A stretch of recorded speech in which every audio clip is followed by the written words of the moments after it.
Morning, everybody. We're just waiting for people to get a chance to log in, and then we'll be able to begin. Lots of attendees registered for this morning's event.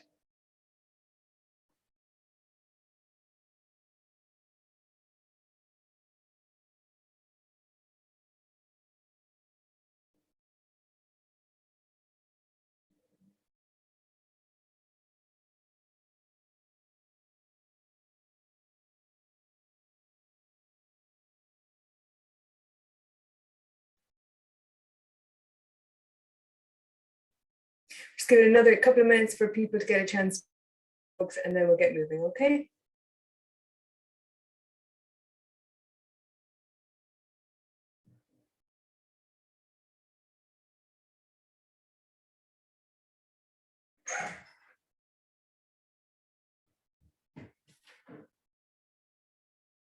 Right, I tell you what, I think we might get going now and people can join then over the next couple of minutes. And you're very welcome this morning. My name is Sarah McInerney and I'm delighted to be here this morning for the Women's Aid webinar to mark the UN Day Opposing Violence Against Women. This is Women's Aid's inaugural event to launch international 16 days campaign in Ireland. The focus for today's webinar is Women's Aid's TooIntoYou project, which aims to raise awareness of intimate relationship abuse against young women aged 18 to 25 in Ireland. Now, Women's Aid today launched new research in collaboration with Red from a nationally representative study of 500 young women and men in Ireland aged 18 to 25, followed by a series of focus groups. And this is research that explores young people's understanding of intimate relationship abuse, including coercive control, their awareness of available supports, including legislation, their attitudes to intervening if they thought that someone they knew was experiencing abuse. And what Women's Aid have learned from all of this is that the majority of young people feel a responsibility to intervene if they are concerned a close friend might be experiencing intimate relationship abuse, but they're unsure how to help. Well, today Women's Aid also launches a new TooIntoYou public awareness campaign with the hashtag #YesIt'sAbuse. This is the 10th year of the TooIntoYou campaign. And this year, we hope the campaign will help young people spot the signs of abuse, help them feel confident in starting a conversation with someone that they think may be experiencing abuse, and to seek supports for intimate relationship abuse. And they can find those supports at TooIntoYou.ie. So just because we're meeting virtually today, of course, you can't interact. And we will encourage all of you to submit any questions that you might have over the next couple of hours, because we've got lots of speakers and lots of interesting thoughts to share. So any questions that you have on that, you can submit them via the Q&A box or through comments on the Facebook live stream. And if you've any thoughts what we're talking about today, we want you to share those thoughts and the campaign indeed online, any observations that you have, and use the hashtag TooIntoYou or the hashtag #YesIt'sAbuse, just to get this conversation going. We're delighted to have a host of international speakers today, including Sarah Benson, of course, CEO of Women's Aid, Jackson Katz, who's co-founder of Mentors in Violence Prevention. We have Juliana Shiel, a survivor in relationship abuse and TooIntoYou advocate, Ngozi Fulani, CEO of Sistah, and Suzanne Jacob, OBE and Chief Executive of Safe Lives UK. I also want to welcome Amanda and Tracy, who are signing for us today, and a very big thank you to them for that. So to begin our morning this morning, we have a very special for you from the President of Ireland, Michael D. Higgins.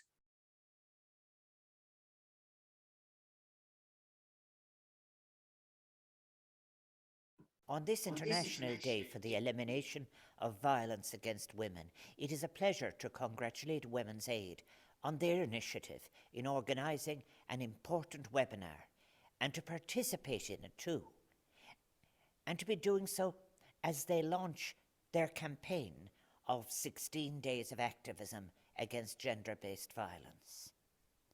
6 years ago, in February 2015, I accepted the invitation of the then United Nations Under-Secretary General and Executive Director of UN Women to become a champion of the He for She campaign. In taking up that role, I committed to using the influence of my office to convey the simple but important message that men must walk in solidarity with women and girls around the world if women's rights are to be fully achieved. Today, your organisation, Women's Aid, will present valuable findings from research on bystander intervention in intimate relationship abuse amongst young people in Ireland, as well as reporting on young people's attitudes to and understanding of intervening in intimate relationship abuse amongst their peers. On this important day, we can take stock of the small but significant gains achieved, but even more important is our reflection on the road still to be travelled with regard to the eradication of gender-based violence. This is a struggle that challenges us as long as there continue to be thousands of women who live lives as victims of unprovoked violence, some finding themselves trapped in cruel relationships that betrayed their promise perhaps, that at their origin may have been entered into with joy and hope for the future. May I take this opportunity to thank again those on the front line supporting victims and working to achieve zero tolerance for violence against women and intimate relationship abuse. Since the outbreak of COVID-19, emerging data and recent reports have shown that all types of violence against women and girls, particularly domestic violence, has increased and intensified. In Ireland, calls to Gardaí regarding domestic violence increased by approximately 20% since the start of the pandemic. Figures for 2020 show that the number of criminal charges linked to breaches of orders under the Domestic Violence Act increased by 24% to more than 4,000, while there were also more than 7,600 criminal charges for crimes involving an element of domestic abuse, up a quarter from 2019. These figures are shocking. This phenomenon has been called the shadow pandemic, an appalling deepening of violence growing amidst the COVID-19 crisis, and we need a collective effort to stop it. As COVID-19 cases continue to strain health services, essential services, such as many domestic violence shelters and helplines, are past reaching capacity. Urgent action is needed. We need to prioritise tackling the issue of violence against women, particularly in our COVID-19 responses and recovery efforts. Violence against women and girls is one of the most widespread, persistent and devastating human rights violations in our world today. Kofi Annan, then Secretary General of the United Nations, declared in 2006 in a report published by the United Nations Development Fund for Women. Violence against women and girls is a problem of pandemic proportions. At least 1 out of every 3 women around the world has been beaten, coerced into sex, or otherwise abused in her lifetime, with the abuser usually someone known to her. It is estimated that globally 1 in 3, or 736 million women, have experienced physical or sexual violence. Gender-based violence manifests itself in many forms: physical, sexual, and psychological.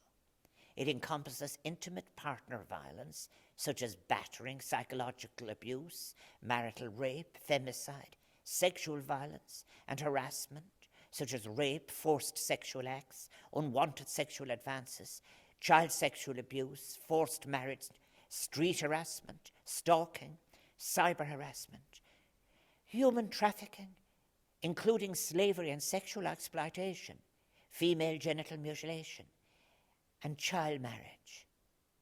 This appalling list must never either be shielded by any claim to cultural exception. These acts are basic rights abuses. The adverse psychological, sexual, and reproductive health consequences of violence against women and girls affect women at all stages of their life. Early stage educational disadvantage, we should all know by now, not only represents the primary obstacle to universal schooling and the right to education for girls, but such disadvantage will go on to severely restrict access to higher education and translate into limited opportunities for women, not only in the labour market, but in their life choices. While being a victim of gender-based violence can happen to anyone, anywhere, some women and girls are particularly vulnerable. For example, young girls and older women, members of minorities, women who identify as lesbian, bisexual, transgender or intersex, migrants and refugees, Indigenous women and ethnic minorities, or women and girls living with HIV and disabilities, and those living through humanitarian crises. Violence against women continues to cut across and defeat so much of our efforts at achieving equality and sustainable peace, as well as to the basic fulfillment of women and girls' human rights. The promise of the Sustainable Development Goals, to leave no one behind, cannot be fulfilled without, as a priority, putting an end to violence against women and girls. Every day, 137 women across the world are killed by a partner or member of their family. In Ireland, approximately 250 women have died violently since 1996, with 2/3 killed in their own homes. Domestic violence remains a problem at elevated risk for women who are part of a minority. According to the Women's Health Council, non-Indigenous minority ethnic women are over 2.5 times more likely to seek services from gender-based violence organisations in Ireland. Educating against violence in general and gender-based violence in particular cannot start too early. Trafficking and sexual exploitation remain areas of gender violence that require not only increased international police efforts to tackle, but also the support of such efforts among the publics concerned.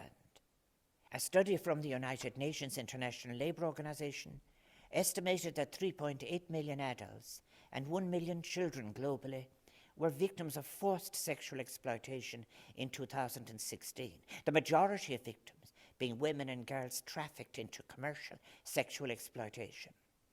Research has revealed, too, severe levels of violence amongst trafficked women. 95% of women had been subjected to physical or sexual violence, with 75% physically hurt and 90% reporting sexual assault. May I repeat that we must assert, and in the strongest possible terms, that there can never be any cultural rationalisation for gender violence, that such violence needs to be called out for what it is, an abuse of rights. However it is sourced, be it from a sense of entitlement, superiority, misogyny, or similar attitudes in the perpetrator, or because of a violent nature, it must be confronted.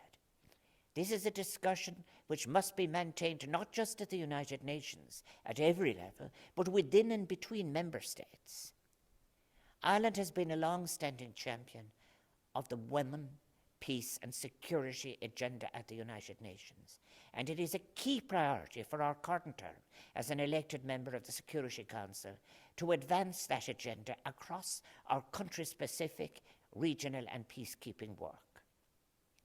But how can we as citizens play our part in the goal of eliminating violence against women and girls? First, we must listen to and believe survivors. The research Women's Aid is launching today identifies the need for family, friends and colleagues to come forward, take the initiative, ask others to support victims of abuse, to call out abusive behaviours, and to act as active bystanders against intimate relationship abuse. We must offer and demonstrate these actions to the younger generation and learn from them too in terms of their experience. We must call for responses and services fit for purpose for survivors of gender-based violence at every level, from government to the street. We must understand what we mean by consent. We must be aware of the physical and emotional signs of abuse and learn how we can help. We must start a public conversation with citizens as to how we can increase awareness of this issue. We must take an unequivocal stand against rape culture, holding each other accountable. Finally, we must adequately fund women's organisations who support those who have suffered from such violence. Such a societal response would indeed assist in the achievement of the United Nations Sustainable Development Goals, and specifically Goal 5 on gender equality. As to the European Union, we know that violence against women remains underreported. In Europe, only a third of women who are physically or sexually abused by their partners contact the authorities. That is one of the reasons why high-profile international days like this are so important. May I conclude with a message to any woman who may be living in abusive circumstances to take the courage to seek help from organisations such as Women's Aid, as well as Ngozi Shigona. Your doing so will help break the cycle of domestic violence. By uncovering it, it can be ended. Out of the darkness of such abuse can emerge a brighter future of respect, dignity, freedom and equality. Tres Liam le Women's Aid, Isper Banach.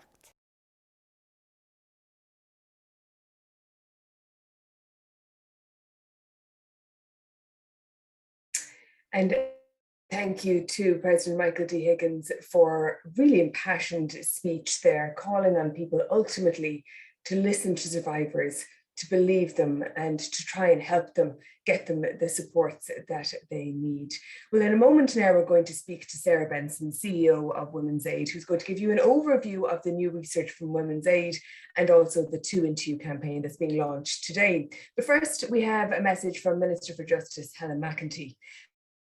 Of Minister for Justice in June 2020, Deputy Helen McEntee is fully committed to combating all forms of domestic, sexual and gender-based violence and to ensuring that anyone who is a victim of these most heinous types of abuse is empowered and supported to come forward and to seek help. Since her elevation to Cabinet, made reforms to deal with gender-based violence and the treatment of all victims of sexual violence, whatever part of the journey they are on. She has overseen extensive groundwork and consultation in recent months, and that includes an audit of government responses to domestic and sexual violence, reviews and strategies for both the family law and criminal law systems, and an independent study on feminicide and domestic homicide reviews. These, among other initiatives under the direction of Minister McEntee, are important groundwork in preparation for the new National Strategy for Domestic, Sexual and Gender-Based Violence, which is going to be very important, and it will give a clearer and more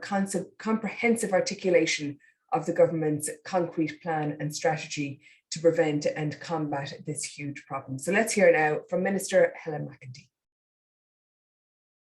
Good morning, everyone. I'd like to thank Sarah Benson and all of the team at Women's Aid for inviting me to their annual event to mark the beginning of the UN 16 Days of Activism campaign to eliminate violence against women and girls. I also wish to acknowledge the contribution of survivors, researchers and other experts who I know will be speaking at this important event. While I'm really sorry that I can't join you in person, I do appreciate the opportunity to contribute via this pre-recorded message. It gives me a chance to acknowledge the fantastic work that Women's Aid has been doing to stop violence against women. 30 years on from the start of the 16-day campaign, the importance of keeping this topic at the top of the political agenda remains as high as ever. We cannot cease or even relax our efforts to highlight gender-based violence, to call it out, to oppose it, and to work towards ending it. I know my colleague Hildegard Naughton launched your 2020 annual report earlier this year, and many of the headline figures in it are stark.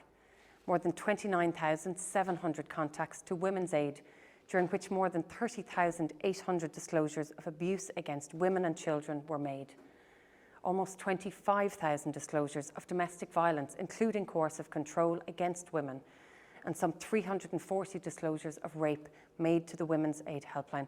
These figures highlight the devastating and often disproportionate impact that the pandemic is presenting for women. And I would like to thank each and every one of you sincerely for your steadfast dedication in providing what is a vital lifeline to victims during this really difficult period.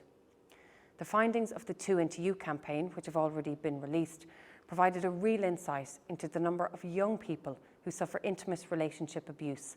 And I recall last year at this event, those findings told us that 1 in 5 young women suffer intimate relationship abuse, that 3 in 5 have either personally or known somebody who has experienced current or former abuse in an intimate relationship. I'm really interested to learn about the latest element of research which has been undertaken as part of this campaign, and I understand it's about bystander intervention and intimate relationship abuse among young people, that it looks at their attitudes to and their understanding of intervening in intimate relationship abuse amongst their peers. This is not an easy thing to talk about for young people.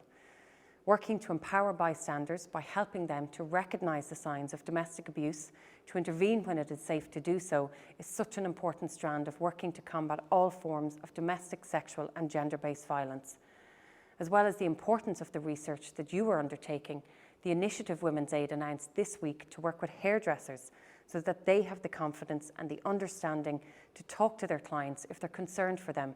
This is such an important action. It's such a forward-thinking action in this context. Bystander intervention is one of the approaches taken in a number of awareness campaigns that my department has run in recent years, and I'm really grateful to Women's Aid for their expert input into all of these. All too often, people turn a blind eye to concerning signals or unacceptable behaviour, or we excuse unacceptable behaviour. We attempt to laugh it off and to explain it away. Together, we must work to bring about a change in long-established societal behaviours and attitudes. Our overall aim must be to make everyone face up to the excuses that we as a society make for unacceptable behaviour and to motivate us all to speak out against them. This is one part of a range of initiatives that we are pursuing to change society's attitudes to harassment and to domestic and sexual violence in order to decrease and to prevent this type of behaviour and violence. Of course, we know that many people want to help, but they simply don't know how. That's why this initiative Women's Aid are undertaking is so welcome. This is creating a new frontline of people who have the tools to step in and to help. It'll provide a positive excuse to intervene in a supportive way and, most importantly, to do so in a safe way. As you know, earlier this year I commenced Coco's Law, which criminalises the sharing of intimate images without consent. To raise awareness of this new law, we've included a new element into the No Excuses campaign. This is to highlight not only the fact that these new crimes carry really severe penalties, but also to publicise that we have introduced a new reporting mechanism through which victims can report such abuse. This can be done now directly to Hotline.ie. This is the National Centre for Combating Illegal Content Online. Hotline will then engage with the service providers to have the intimate images removed, and they'll then pass the relevant information to the Gardaí for investigation if this is what the victims want. I know that the sharing of intimate images without consent is something that's concerning to young women. It's concerning to me, and it's encouraging to learn from your research that awareness of this issue is higher than it was this time last year. The campaign is working. Of course, awareness-raising campaigns are only one strand of our work to ensure that no woman should ever have to live in fear of violence or abuse. I and my department are leading the development across government of the 3rd National Strategy on Domestic, Sexual and Gender-Based Violence. It will place a particular priority on prevention and reduction, and it will include a national preventative strategy. The new strategy has been co-designed in partnership with the sector. I believe it will be the most ambitious strategy to date, and I hope it will radically improve services and support for our victims. The independent audit into how responsibility for domestic, sexual and gender-based violence is segmented across government is also an important piece of work, and this will inform the design of the new overall strategy. I expect to receive a draft of the new strategy before the end of this year when the current one expires. I'll then run a short and a very focused public consultation process before bringing the finalised strategy to government early in 2022. Again, I cannot stress how grateful that I am to Women's Aid and indeed the wider sector for their constructive and their ongoing engagement in the process of designing this new strategy. This partnership approach, it's absolutely key to ensuring a comprehensive development, and I intend for it to be the most ambitious strategy to date. As you may know, we're continuing our work to ensure our justice system better supports victims and survivors of domestic, sexual and gender-based violence. To date, I'm pleased to say a number of key actions have been delivered as part of implementing Supporting a Victim's Journey. This includes, first, legislation for the introduction of preliminary trial hearings. the national rollout of the Divisional Service Protective Units, or the DPSUs, within An Garda Síochána, the first cohort of staff at a new sexual offences unit in the Director of Public Prosecution's office formally took up their roles in April, and I'm told it's already making a difference. Work to advance the training for all personnel who come into contact with vulnerable victims is well underway. The University of Limerick has also been commissioned by the department to develop the framework for the operation and the training of intermediaries, and an improved Victims Charter website, which provides a comprehensive repository of information for victims, has been created. So a lot of work done. I welcome the progress that has been made in this area overall since I took office, but I can assure you that I know we have some distance to travel yet, and I will not take my foot off the pedal. I'm determined to keep driving this important programme of reforms, and it will remain a top priority for me. In addition, I expect to receive the independent study on familicide and domestic homicide review very soon. While any death is tragic, the loss of a family member at the hand of someone they trust and love is even more heartbreaking. The impact that such events have on other family members, their friends, the entire community, it's absolutely devastating. And understanding these events as best we can, ensuring that we have what is needed to investigate them and to support those at the centre, is absolutely crucial. That's why my department commissioned the independent specialist research. I've committed to publishing the report when I receive it and to examining any recommendations and make them a priority. Before that, I want to go back to the research which we've focused on, where 16% of young people believe it's easy to spot the signs of abuse. 4 in 5 believing those experiencing intimate images abuse do so in silence.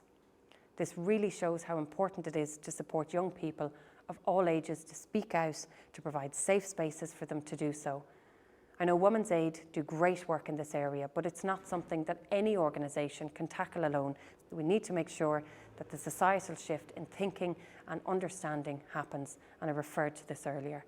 Your dedication to both supporting victims in very practical ways and in researching and recommending change to equip us to do this better going forward is making such a significant contribution to the lives of many, many people and to the development of our policies. The input we receive from Women's Aid and our other partner organisations is so important in ensuring that the changes that we make are victim-centred, that they have a real sustained impact on the front line, that they come from real lived experience. And I look forward to continuing and to building on this collaboration as we further advance our shared aim of eliminating all forms of violence against women. Again, my many thanks to Sarah, to all of the team for inviting me to join you today to mark the UN International Day for the Elimination of Violence Against Women and to start our 16 days of activism. Thank you.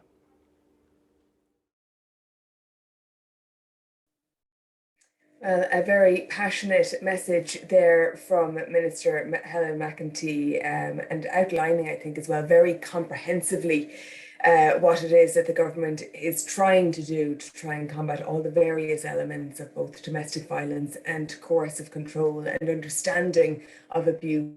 Supports that might be there or may indeed not be there at the moment to try and help people who are going through those various situations. Well, I'd like now to welcome Sarah Benson, CEO of Women's Aid, and Sarah is going to explore some of the key findings and the Women's Aid recommendations for this new research, which examines young people's understanding and attitudes to intimate relationship abuse in Ireland. Over to yourself, Sarah. Thanks so much, and good morning, everybody. You're all very, very welcome to this Women's Aid webinar today. I believe, and indeed I think we've already heard some really inspiring contributions from An Uachtaráin and Minister Helen McEntee on this extremely important issue of combating all forms of domestic, sexual and gender-based violence, and then our very focused thematic topic today, which is young people and their experience of intimate relationship abuse. I'm going to be sharing a presentation, and you will hear my disembodied voice in order to make sure that those who are attending to the ISL can have a proper view of our interpreters today. So I'm just going to share my screen.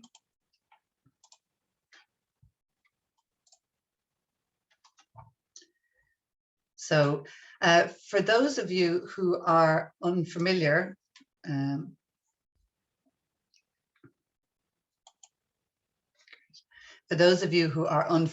with us, Women's Aid is a national feminist organisation working to prevent and address the impact of domestic violence and abuse since 1974.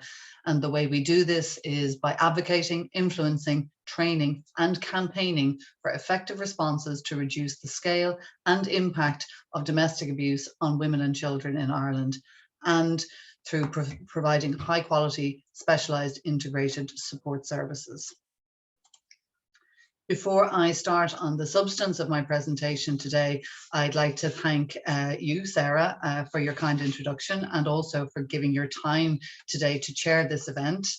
I'd also like to thank all of our fantastic contributors, some whom we've already heard from and some who I'm really looking forward to hearing from shortly. We are really honoured to have such distinguished voices joining with ours.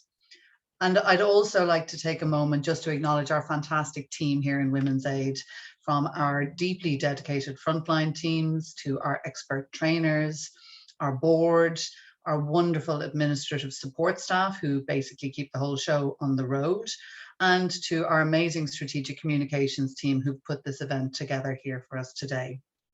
I'd also like to recognise in the hundreds, I'm delighted to see we have watching today, our supporters, our colleagues in the domestic and sexual violence support services, in children's organisations, and our colleagues in the statutory and private sector, including public representatives, Gardaí, TUSLA, HSC, and legal professionals, and many others who we collaborate with. And above all, I want to salute the survivors in our audience who are a constant inspiration to us for their strength and their resilience. So today, on the UN Day Opposing Violence Against Women, Women's Aid are launching new research findings on young people's understanding of intimate relationship abuse. This builds on our first national survey of this kind, which we conducted in 2020, looking at prevalence. But this research also looks to highlight young people's attitudes to intervening if they think someone they know might be subjected to abuse by a partner or a former partner. The research is based on a study among a nationally representative sample of 500 young men and women aged 18 to 25, which was followed by a series of focus groups with men and women, all conducted on our behalf by Red Sea. Women's Aid, we wanted to understand more about young people's understanding, their attitudes, and also their confidence in terms of reaching out to someone they might be worried about. In order to do this, we needed to first survey young people's own understanding of abuse itself. So we asked them what they think the warning signs of abuse look like, who they think is abused versus who's the abuser, and what they think are the causes of somebody acting abusively towards their partner. We also assessed their knowledge of support organisations and current legislation. So some of the key findings, we found that a worrying 52% of women and 45% of men know someone who they have been subjected to abuse. But then we found the positive finding that the vast majority, 81%, felt that they had a personal responsibility to intervene and to be of some support. Troublingly though, a mere 16% felt sure about how to actually spot the signs, meaning that 84% did not feel confident.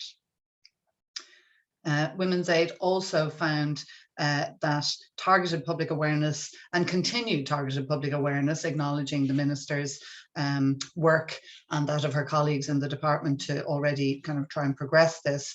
But this public awareness is needed both to explain the concept of coercive control, which wasn't familiar to this cohort, and also to inform them about the specialist services that are available, and also legislation such as the Harassment and Harmful Communications Act, or COCO's law, which does contain provisions to prosecute online harassment and image-based sexual abuse, which are devastating acts and that can disproportionately impact young people.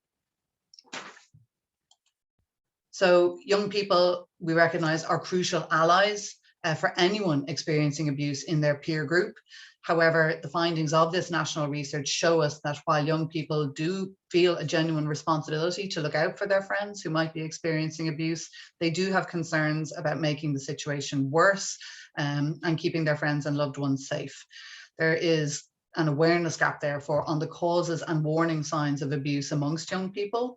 So we hope that our TooIntoYou resources will help young people feel more confident in spotting the signs of abuse and support them and their confidence in carefully checking in on their peers if they're worried about them.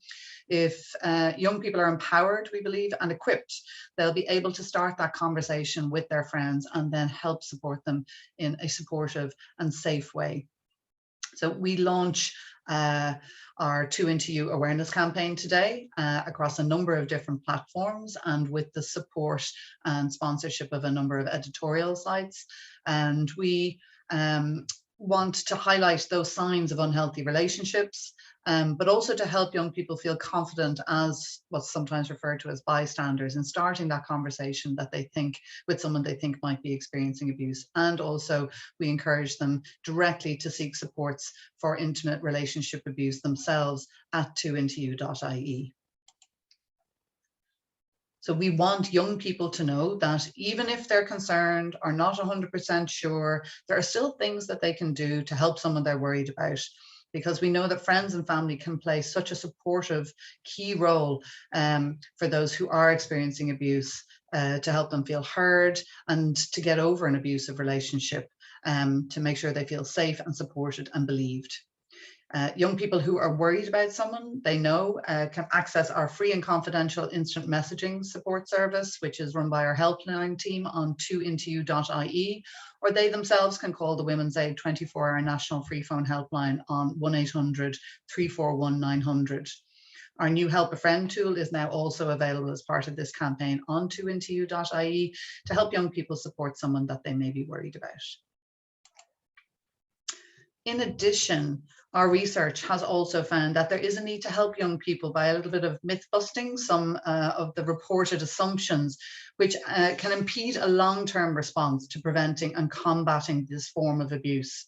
For example, the majority of young people believe that drug and alcohol misuse causes someone to act abusively towards their partner. And while we absolutely acknowledge that alcohol and drugs can be an aggravating factor, they are not the root cause of abusive behaviors, and studies show that even when using alcohol or drugs, abusers can still choose to exercise control by targeting their partners specifically and not others, and the place when they may abuse. So for example, wait until they get home behind closed doors, but not in a public place. So there is an exercise of control here, rather than a loss in these cases, in many of these cases, I should say. And also it's important to note that many will abuse when there is no alcohol or drugs involved. In addition, while 41% of young men and women believe correctly that women are most commonly victims of abuse, 29% of young people surveyed did not identify this. And in focus groups, this gender neutral position was also articulated, particularly by young men. And this does contradict international evidence as well as our own national findings. Firstly, from our 2022 national report, which showed that 1 in 5 young women and 1 in 11 young men have experienced intimate relationship abuse in Ireland. And this then was reaffirmed again in the 2021 survey, although actually with a slightly lower prevalence reported amongst men in this study, the prevalence amongst women remained the same. So we need to acknowledge that intimate relationship abuse is a highly gendered issue. The majority of victims and survivors worldwide are women in heterosexual relationships. But it's also important to acknowledge that men can also suffer, and it can also occur in LGBTQ+ relationships. So what's important is not to look at it at an individual level, but to look at it in terms of social analysis and engaging in those discussions about unequal power relations, which are based on intersecting factors such as sex, gender, sexuality, ethnicity, and also class. It's important so that we ensure that we respond to the circumstances and needs of all victims and survivors. And we need to do that by understanding the social context in which abuse can be enabled and which can also cause barriers to getting help. These can be uncomfortable conversations, but what we're saying is to truly achieve future generations without abuse, we simply have to have them. Our research and the TooIntoYou campaign and activities are just one component of the whole community and state response that we need to create a zero tolerance of violence against women and girls. As a society, we need to collectively take responsibility for ensuring equality, respect, and dignity for all. So all generations need to show leadership for our young people. This means everyone has a part to play. We need leaders in our communities at all levels, because leadership doesn't always have a hierarchy. We need to model and role model and speak out against perpetrators of violence. We need anyone affected by intimate relationship abuse to know that it's never okay, that it's not your fault, and that you will be listened to, believed, and supported. Thank you.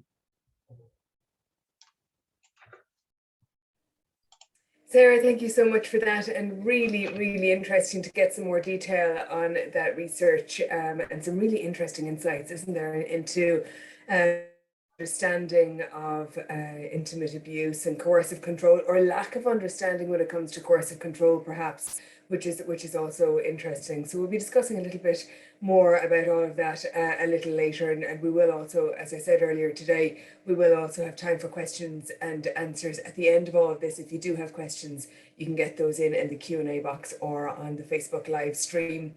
Now, our next speaker, I'm delighted to say, is Jackson Katz, who unfortunately wasn't able to speak to us live today because today is Thanksgiving in the US, and it is the US from which he is joining us.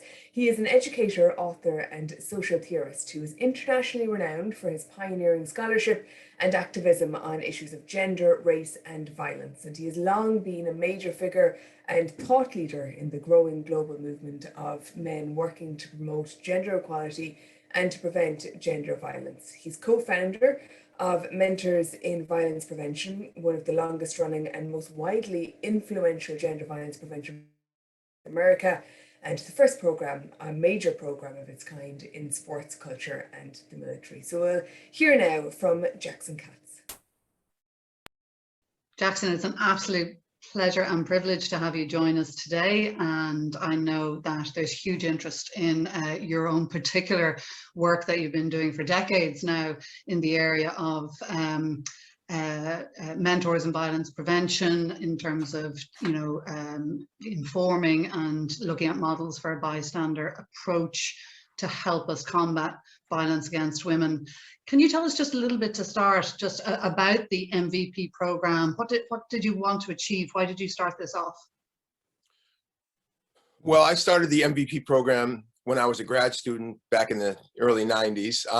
The whole idea was initially, how do we get more men and young men to speak up and stand up and partner with women in speaking out about, domestic violence, relationship abuse, sexual assault, sexual harassment, all that whole range of issues that historically and even to the present have been defined and understood by so many people as women's issues that some good men help out with. And my argument is, these are really men's issues. Men need to be centrally involved in, certainly in the prevention side of things and changing the cultural norms and the social norms that underlie abuse. We needed more men involved. And so one idea that I had as a young guy was, if we go into the sports culture and work with athletes, we started with just young men. It became mixed gender, but it started just with young men. If we get guys who already have some status in their peer culture, like, for example, athletes, and I was a successful athlete as a young man, and I knew that my experiences in athletics and my accomplishments opened up doors for me, and people were curious about my beliefs and my views on things like domestic and sexual violence. So I'm thinking, how do we make that systematic and use and leverage the power of sport to do that? And often people think that it was because that I worked in athletics, because in my program, the MVP, it became very quickly the biggest program in university athletics, in professional athletics in the States.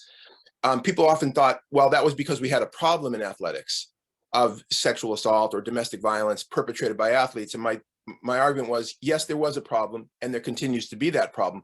But we have a larger social problem, societal problem, global problem. And my thinking was athletics could play one constructive role in addressing that problem. And again, last thing, in particular, it was if young men who already have some status within their peer culture will take the first step forward, it will open up space for other young men, because I'm convinced there's an awful lot of young men who are uncomfortable with the behavior of some of their peers, but they don't say anything, they don't do anything, in part because they're worried that if they stand with women, if they challenge other men, then they'll lose status, or they'll be awkward, it'll be not socially approved by their peers. And so the point is, we need somebody to take the first step, and the MVP program was all about doing that. Yeah, and that point is a really interesting one, because I know you also write and talk about the need to focus on gender and sexual norms and the way that they can be harmful actually to both sexes. And can you tell me a little bit about that, because I know that informs part of the way you engage people on this issue. Yeah, I mean, to me, this is all about gender norms. I mean, in other words, domestic and sexual violence, sexual harassment, these aren't just individual pathologies. It's not just individuals who happen to have, inability to cope, or a drinking problem, or this person had a bad childhood. I mean, all that stuff is real, but the underlying gender norms and ideologies and beliefs about manhood, about womanhood, and now beyond binary understandings of with gender fluid kind of understandings of identity, all of this, the ideas about, and I'll get specific, the ideas about manhood as connected to power and control, and a man's needs, for example, a heterosexual man's needs in a relationship should come first, his sexual needs should come first, his emotional needs should come first. And if he doesn't get compliance from his partner, that he's entitled in some way to either use force or the threat of force to get what he should have or he deserves. This is a belief system that underlies the vast majority of abuse. I think a lot of people are confused about this. They think that it's just about impulse control or bad, anger management problems. And people in the domestic violence world here in the States, but also in Ireland and everywhere else, have known for decades, this is not a recent insight, have known for decades that there is a belief system that typically underlies the use of force or the threat of force in a relational context. And if you don't address that underlying belief system, you're just coming in, on a superficial level and talking about behavior without talking about the underlying beliefs that guide and propel that behavior. I think you're missing the point. So I think it's important to talk about, what does it mean to be a man? What does it mean to be, what does it mean to be a good person is more important than what it means to be a man. But in the context of the understandings that we have in our societies today, still in 2021, about, manhood, how are some of those attitudes and beliefs contributing to this ongoing problem? And by the way, it's not at all anti-male to say any of this. This is like in men's best interest. And by the way, men are also the victims of mostly of other men's violence. It's the other thing. I mean, the same system that produces men who abuse women produces men who abuse other men. It produces men who abuse themselves or don't take care of themselves. So one way of reaching out to men to get them engaged in this conversation, it's not just about altruistic concern for women, although it should be important enough because of the violence and the abuse that so many men are perpetrating against women and children. But it's also men's violence against other men. You know how many men have been the victims of other men's violence, whether it's assault or sexual assault or any number of other abuses that men experience at the hands of other men. And how many men, I mean, in the United States, for example, suicide. I mean, suicide is a big problem globally. In the United States, we have a huge problem of gun violence. Gun violence deaths in the United States every year, 2/3 of them are suicides. And 2/3 of those gun violence suicides are men, and the vast majority of suicide by gun is done by men. As I often say, the same system that produces a 20-year-old who pushes his girlfriend up against the wall because she's disrespecting him in front of his his friends is the same system that produces a 63-year-old guy in the the woods of Wyoming who goes out and shoots himself in the head. It's the same system if you understand that it's about ideologies and beliefs about manhood, how to deal with grief, how to deal with loss, but also this entitlement idea that that's not about suicide, but about the relational context, the ideas about manhood that guide men's thinking about relational conflict or relational dynamics. If you examine all of this and examine the gender ideology that underlies it, you're going to find that that a lot of men will benefit greatly from critically examining this and having the courage and the strength to be introspective, to look inward and ask how each individual is either contributing to changing these beliefs or just perpetuating them. That's really interesting, because I know that in Ireland there's a particular term that's gained a lot of currency, but there's not a lot underpinning a definition of what it means, and I'm not sure, just speaking personally, whether it's the most helpful one in terms of addressing all these issues that you're talking about here, both how gender norms and stereotypes are resulting in harm for women, but also harm for men themselves. And that's the term toxic masculinity, which I know isn't a term that you use. So I'm just wondering, why is it a term that you wouldn't tend to use yourself, and are there alternatives, or what do you think are the consequences of framing it that way? Sure. I mean, it's a term, of course, that's used widely here too. I don't think it's a helpful term, and I don't use it. And most of the men with whom I work, my colleagues, don't use it. I mean, if the goal is to get men involved, to get men to pay attention, to get men on board with thinking about changing the underlying social norms, toxic masculinity is a kind of an alienating term. Think about toxicity. Toxicity suggests that there's a poisonous substance that invades an organic entity. And we're not talking, so that contributes to this idea that it's about individual pathology, his toxic masculinity. When we're talking about systemic problems, we're talking about underlying structures of power that involve political and economic and social power, as opposed to individual bad behavior. I mean, this is not just about individuals behaving badly. This is about a systemic understanding of power relations and dynamics that is not that the word toxic masculinity takes us away from.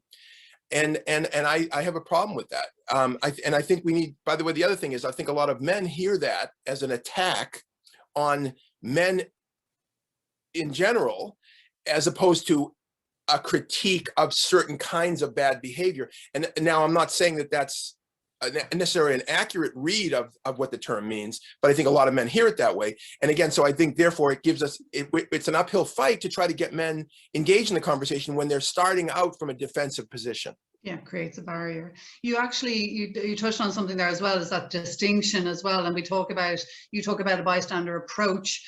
We often hear about bystander intervention. I know the word intervention itself can kind of evoke something quite different, almost like, if you see something happening in the streets, kind of like stepping in, or and you make the distinction between the way these kind of engagements have evolved from what you would frame as kind of that social justice oriented, that systemic one, to one that looks at maybe more individual, like that one toxic individual. Can I ask you to say a little bit more about your thinking around that, and what the kind of differences are, what the kind of consequences are for the overall objective to combat, reduce, prevent violence against women? I was one of the early architects of the bystander approach to domestic and sexual violence prevention. The idea of the bystander approach is that everybody in a given peer culture has a role to play. It's not just isolated to perpetrators and victims, but it's everybody around the perpetrator, everybody around the victim or the survivor. And the idea when it comes to men, for example, in male culture, is that men who themselves aren't abusive, for example, towards women, if they don't speak up and challenge other men, on a whole spectrum, on a continuum, not just at the point of attack, not just intervening when they see an incident of abuse, but how do they conduct themselves 24/7 to make it clear to other men and young men around them that they won't tolerate either the behavior or the attitudes of misogyny, of disrespecting women, of making comments about women that are, disrespectful and degrading. They will make it clear to their guy friends that that's not cool with them. If they don't do that, if they remain silent, then in a sense, their silence is a form of consent and complicity in misogyny, both the attitudes that lead to it and the actual behaviors of it. And by the way, it's a very directly analogous concept, Sarah, to racism. You know, if you're a white person and you yourself are respectful and not-racist, but you don't challenge other white people around you who are acting out in racist ways, even to the point of making racist comments in a group of white people with no people of color present, then in a sense, your silence is a form of consent and complicity in their racism. It's the same exact concept. So the bystander approach was a way to think about how everybody in a given peer culture can play that constructive role. And again, in this case, especially men, when the word intervention entered the discussion, you know, some 10 years later after I initially created the MVP program, because MVP was the first program to introduce the bystander approach to the field of domestic and sexual violence prevention back in the early 90s. When the word intervention entered the conversation, people started thinking about it as an incident-based approach, like when you see something, say something, you know. And the problem with that is that most domestic and sexual violence takes place in private, not in public, number one. And number two, what we don't need is like nightclub bouncer training. This isn't about nightclub bouncers jumping into a situation when you see it happening and stop it from happening. It's about helping to create a culture where that abusive behavior is seen as completely contrary to the group's norms, to the social norms of the larger peer culture, the larger society, and that when somebody speaks up, they're not just speaking up for themselves, like because I have a problem with that behavior, but the person who speaks up is actually, in a sense, authorized to speak for the best values of the group, because the person acting out in abusive ways is violating the group's norms.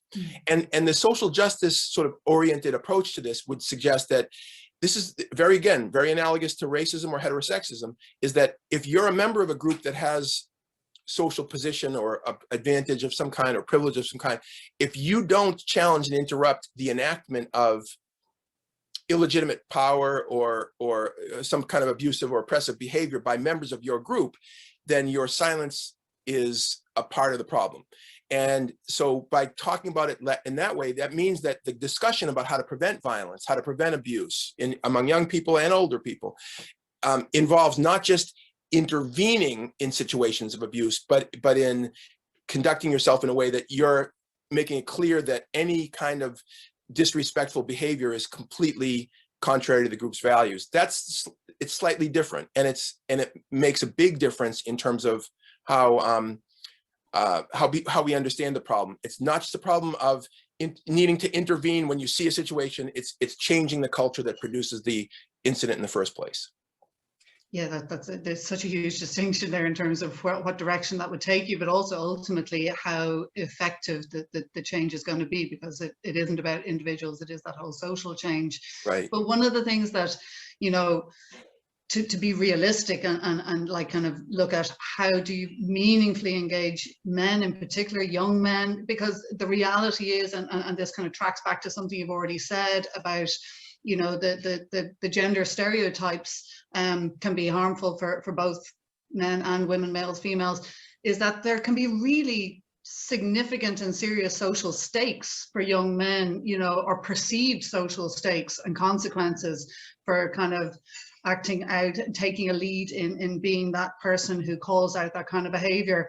And so how do you, in practical terms, like what are sort of kind of some of the ways that you will engage men and encourage and get them on board to get over what could be a genuine fear factor, you know, while still having those difficult conversations about kind of the privilege that they may enjoy when actually they are being also asked to take a risk in terms of their own social circle?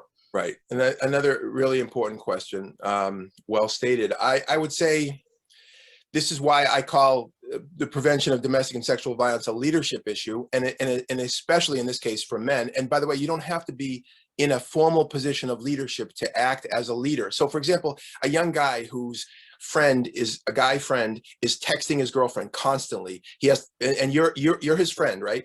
You know, maybe you're 17, maybe you're 19, maybe you're 21, but you see him constantly texting his girlfriend, and you get the sense that it's not just about he's in love with her. It's more like he's like jealous. He needs to know where she is. He needs to know who she's talking to. He needs to know what kind of clothes she's wearing. And you get the sense, maybe you're not articulate about this, but you get the sense something's wrong here. This is not cool. That you get the sense that this is kind of controlling behavior and it's making you uncomfortable.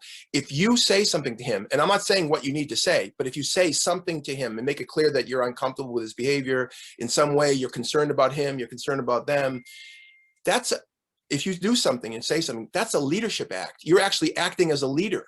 You might not see yourself as a leader. You might not have a credential next to your name that suggests that you're a leader, but the act of saying something and doing something is what leaders do. One of the reasons why that's so, I think, helpful is that it frames it aspirationally and positively for young people and for young men. It says the guy who speaks up is actually strong and self-confident, and I'm not saying it's easy. The reason why we need leaders is because it's difficult.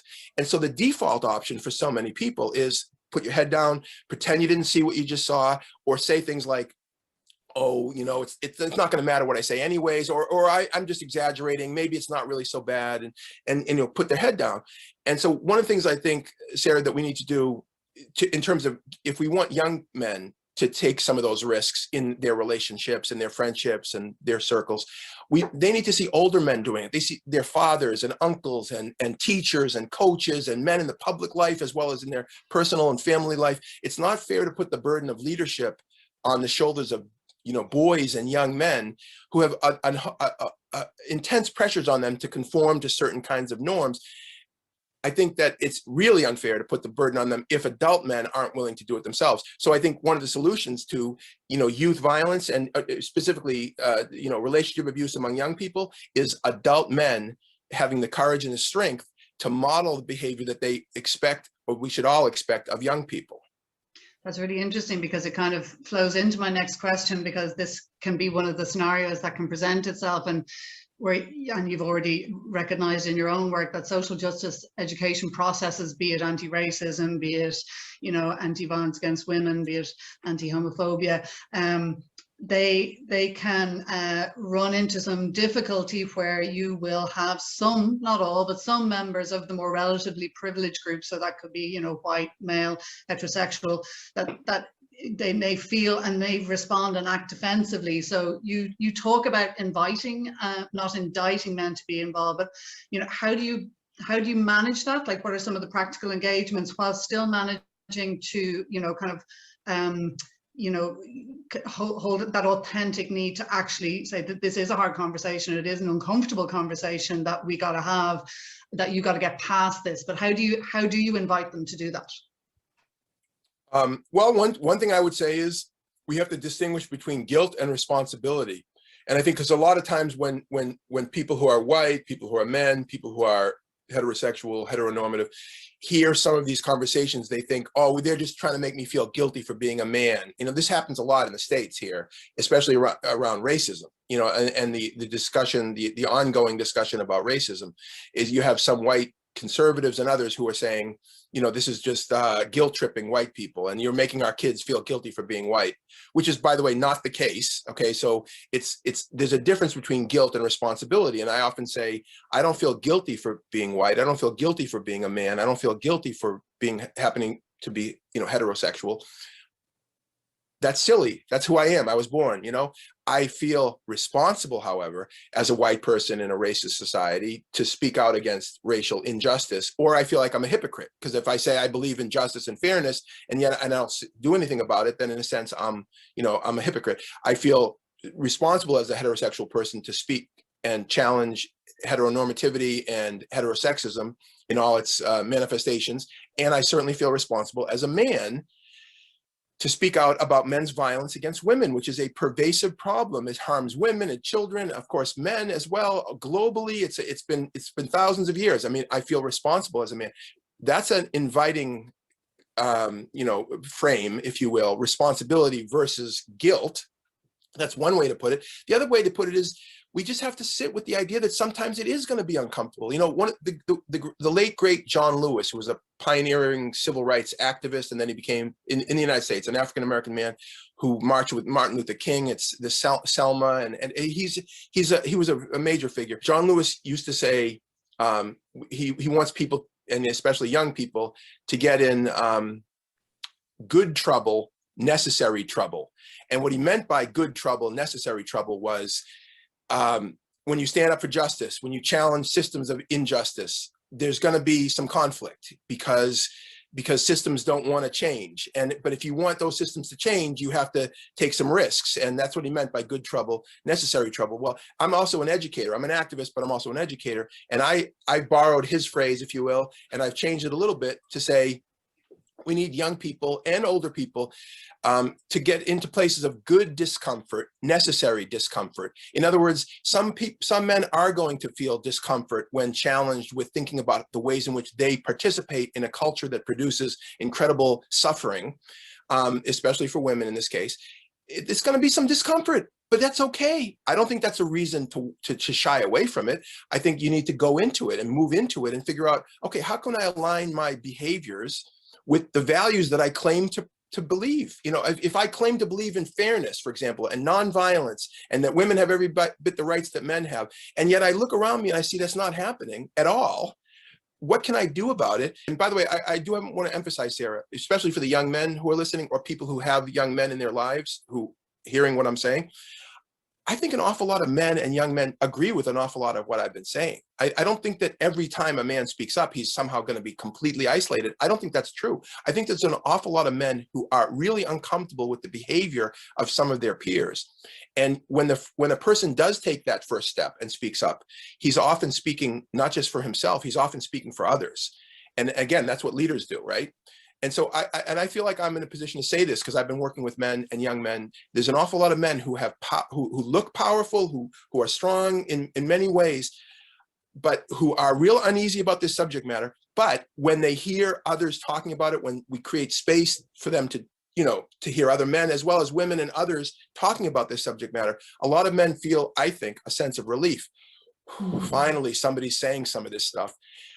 I'm not naive. I know that there's pushback. I know that there's individuals who are so threatened because their identity is so invested in this idea of men should be the ones who are in control. Men should be the head of the family. Men should be enforcing their power, or that men are entitled. I'm not naive about this, but I do think that there's an awful lot of men who are not invested in those archaic and tired and, I think, discredited beliefs about manhood. There's an awful lot of men who are in the 21st century who are embracing sort of new visions of manhood, but embracing it as an individual and not doing anything about changing the larger culture is where we need to focus. Great. I mean, we need to focus on changing the larger culture, not just individual growth. Yeah, absolutely. I mean, we would identify that in Women's Aid as well. We have a patriarchal system within which we have broader issues of gender equality that extend far beyond, you know, the issue of violence against women. There's these intersecting factors of gender pay gaps, of representation, all of those things. Right. So we'd be naive not to see that as the context we're in. I wanted right. to ask you before we wrap around, is that thing of that intersectional approach, and if we want to take an intersectional approach to specifically the issue of abuse and violence, you know, in Women's Aid, we're talking primarily about domestic violence, violence against women, but there can sometimes be an argument or a case made for a more gender neutral approach in order to be inclusive of other minoritized groups. So, for example, LGBTQ plus individuals. But you talk about being gender inclusive rather than gender neutral, which is really an interesting concept. I'm just wondering if you could share a little bit about the distinction and how we can be inclusive and empowering and recognizing of being part of the, you know, prevention of abuse of all minoritized groups, while still also recognizing that kind of gendered nature, specifically of things like domestic and sexual violence. Right. No, it's, again, this is such an important question and content area, if you will. I do think it's important to be inclusive in the sense that across the gender and sexual identity spectrum, as well as the racial and ethnic spectrum, and try to be as inclusive as possible. At the same time, men are the ones who are committing, people who identify as men or people who are men are committing the vast majority of abuse, harassment, and violence. And if we don't say that, if we don't name that, if we don't identify that, we're failing to hold accountable a group with power that's exercising that power in illegitimate ways. And so you have to be both at the same time inclusive, but also not allowing the dominant group that is committing most of the violence a pass because gender neutrality, for example, gives men a pass. If we start talking about, oh, people are doing these across the spectrum, people commit these violent crimes, some people experience these crimes, it's not really a gender thing, it's just a people thing. So if you don't name the problem as male dominance or men's dominance within these systems, and male-dominated hierarchies as being at the root of so much of this inequality and oppression and violence, I just think it's hopeless. So how to do both at the same time? I mean, I think linguistically we need to be inclusive. So without being gender neutral. So for example, say men, women, and others, say people beyond the binary, not just binary, trying to understand. But if we're just going to completely erase power, the way that power functions in our attempt to be inclusive, then we have no hope. Sarah, another thing that I've done a lot of writing about and speaking about for years is language, right? Like the very way that we talk about this subject. So for example, the current way that people talk about say, for example, domestic violence or relationship abuse is they'll use passive language. They'll say how many women in Ireland were abused last year, rather than how many men in Ireland abused women. Or they'll say how many teenage girls in Ireland got pregnant last year, rather than how many men and boys impregnated teenage girls. Or they'll say, people will say things like, oh, even the term violence against women. I mean, I don't use the term violence against women. What's missing from the term? It's a passive phrase. There's no active agent in the sentence. Nobody's doing it to them. Women are experiencing it, but nobody's doing it to them. If you insert the active agent, men, you have men's violence against women. It doesn't roll off the tongue as easily, but it's more accurate. It's more honest. And by the way, is that anti-male to be accurate and honest? I don't think so. I think it's just being flat out being honest. And a lot of men will say, well, they respect straight shooters. They respect people who tell it like it is. They might not like to hear what they're going to hear, but they want somebody to be straight with them. Well, what is this all about? This is, I mean, women have been saying some of this stuff, and yet for decades, and yet some men respond to that like, oh, they're bashing men, they hate men. No, they're just being honest and direct, and they're saying this has got to change. And I have to say, I, as a man, when I hear about men's violence against women, in other words, the ongoing pandemic of sexual violence, domestic violence, relationship abuse, harassment, trafficking, all this, when I hear about this, I don't get, hunker down into a defensive crouch and say, not all men do this, not all. It's more like, what can I do as a man to change that? Because that's messed up.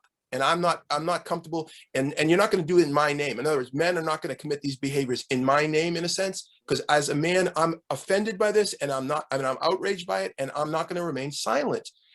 And if we had more men take that attitude rather than hanging, defensively reacting, if we had more men who have the courage and the strength to stand with women as their partners and allies, I mean, the world would change much more quickly. And by the way, women in the field, like yourself and your colleagues, in whether it's Women's Aid in Ireland, but all over the world, really, women have been saying for decades and decades that women and children and men have the right to live free of violence. For example, yes, we have this cruel world out there. The home should be a sanctuary against the violence of the cruel world. Well, the home is the place where women and children are the most vulnerable to violence. And who are they vulnerable to? Not to some weird stranger on the street. It's to men in their own intimate family and their relationships. I mean, can't we do better than that? And men who see that, instead of reacting so defensively, like these women are the problem because they're pointing it out, it's like, can't we take a step back and say, geez, that is true. These women, what they're saying is correct. And if you don't talk honestly about any of this and just say everybody is the same, gender neutral, let's talk about how victims and survivors can be a part of this and how perpetrators can be any gender, that's hopeless. We're not going to change anything. So taking that gendered approach, it's kind of circling back to where we started, and is that, it's important for everybody. It's important for, the needs will be different, the responses need to be different. So everything has to be gender responsive and gender informed. And Jackson, I could just keep talking to you for the whole day, but I know that we are going to have some other fantastic speakers coming up. So with huge regret, we'll have to be wrapping it up. But I just wonder, is there any final just salutation or exhortation you give to us in Ireland in terms of the work we're trying to do? As I say, we take a lot of inspiration from the model and the approach of you and your colleagues. So just, would you like to sign off with anything in particular, your choice? Yeah, thank you, Sarah. The last point I want to make is we need more men in positions of leadership in Ireland and everywhere else to stand up and speak out on these matters and emphatically support women's aid, but also women more generally who are doing the work and men who are doing the work. We can't just put this on the shoulders, as I said earlier, of young boys or young men. Yes, that young boys and men have a role to play, incredibly important. Generational change is incredibly important. But what about all the men who are in positions of leadership right now in politics, in business, in labor, in Ireland, in business and labor unions, religious institutions, in community agencies, in sports culture, in schools, and of course, fathers and uncles and mentors to young men and women and others? Where are all the men who are good men, but who have cultural influence, workplace authority? Where are they on these issues? Are they just reactive? Are they just, kind of behind the scenes? They might support women privately, but then publicly they don't want to say anything. We need more leadership from men. And I don't mean stepping on women's leadership. I don't mean impeding women's leadership. I mean supporting women's leadership, but being strong and public about it. This needs to be a conversation where people don't look at men like myself as kind of weird and like, I can't believe a man is passionate about this. We need to make this completely normal to hear men in positions of cultural and societal influence talking like I'm talking. If we can get to the point where it's completely normal to hear men talking like I'm talking, we're going to have many fewer problems because we'll have successfully changed the social norms that underlie these abuses. So I would say, as a call to the men in Ireland who are in positions of influence, step up your game, dude. You learn from the women, use your influence in a really constructive way. We need you to do that. And we want you and expect you to do that. And I would say that men need to hear that from other men, not just from women. That's a perfect sign off. Jackson, Katz, thank you so much for your time. We really appreciate it.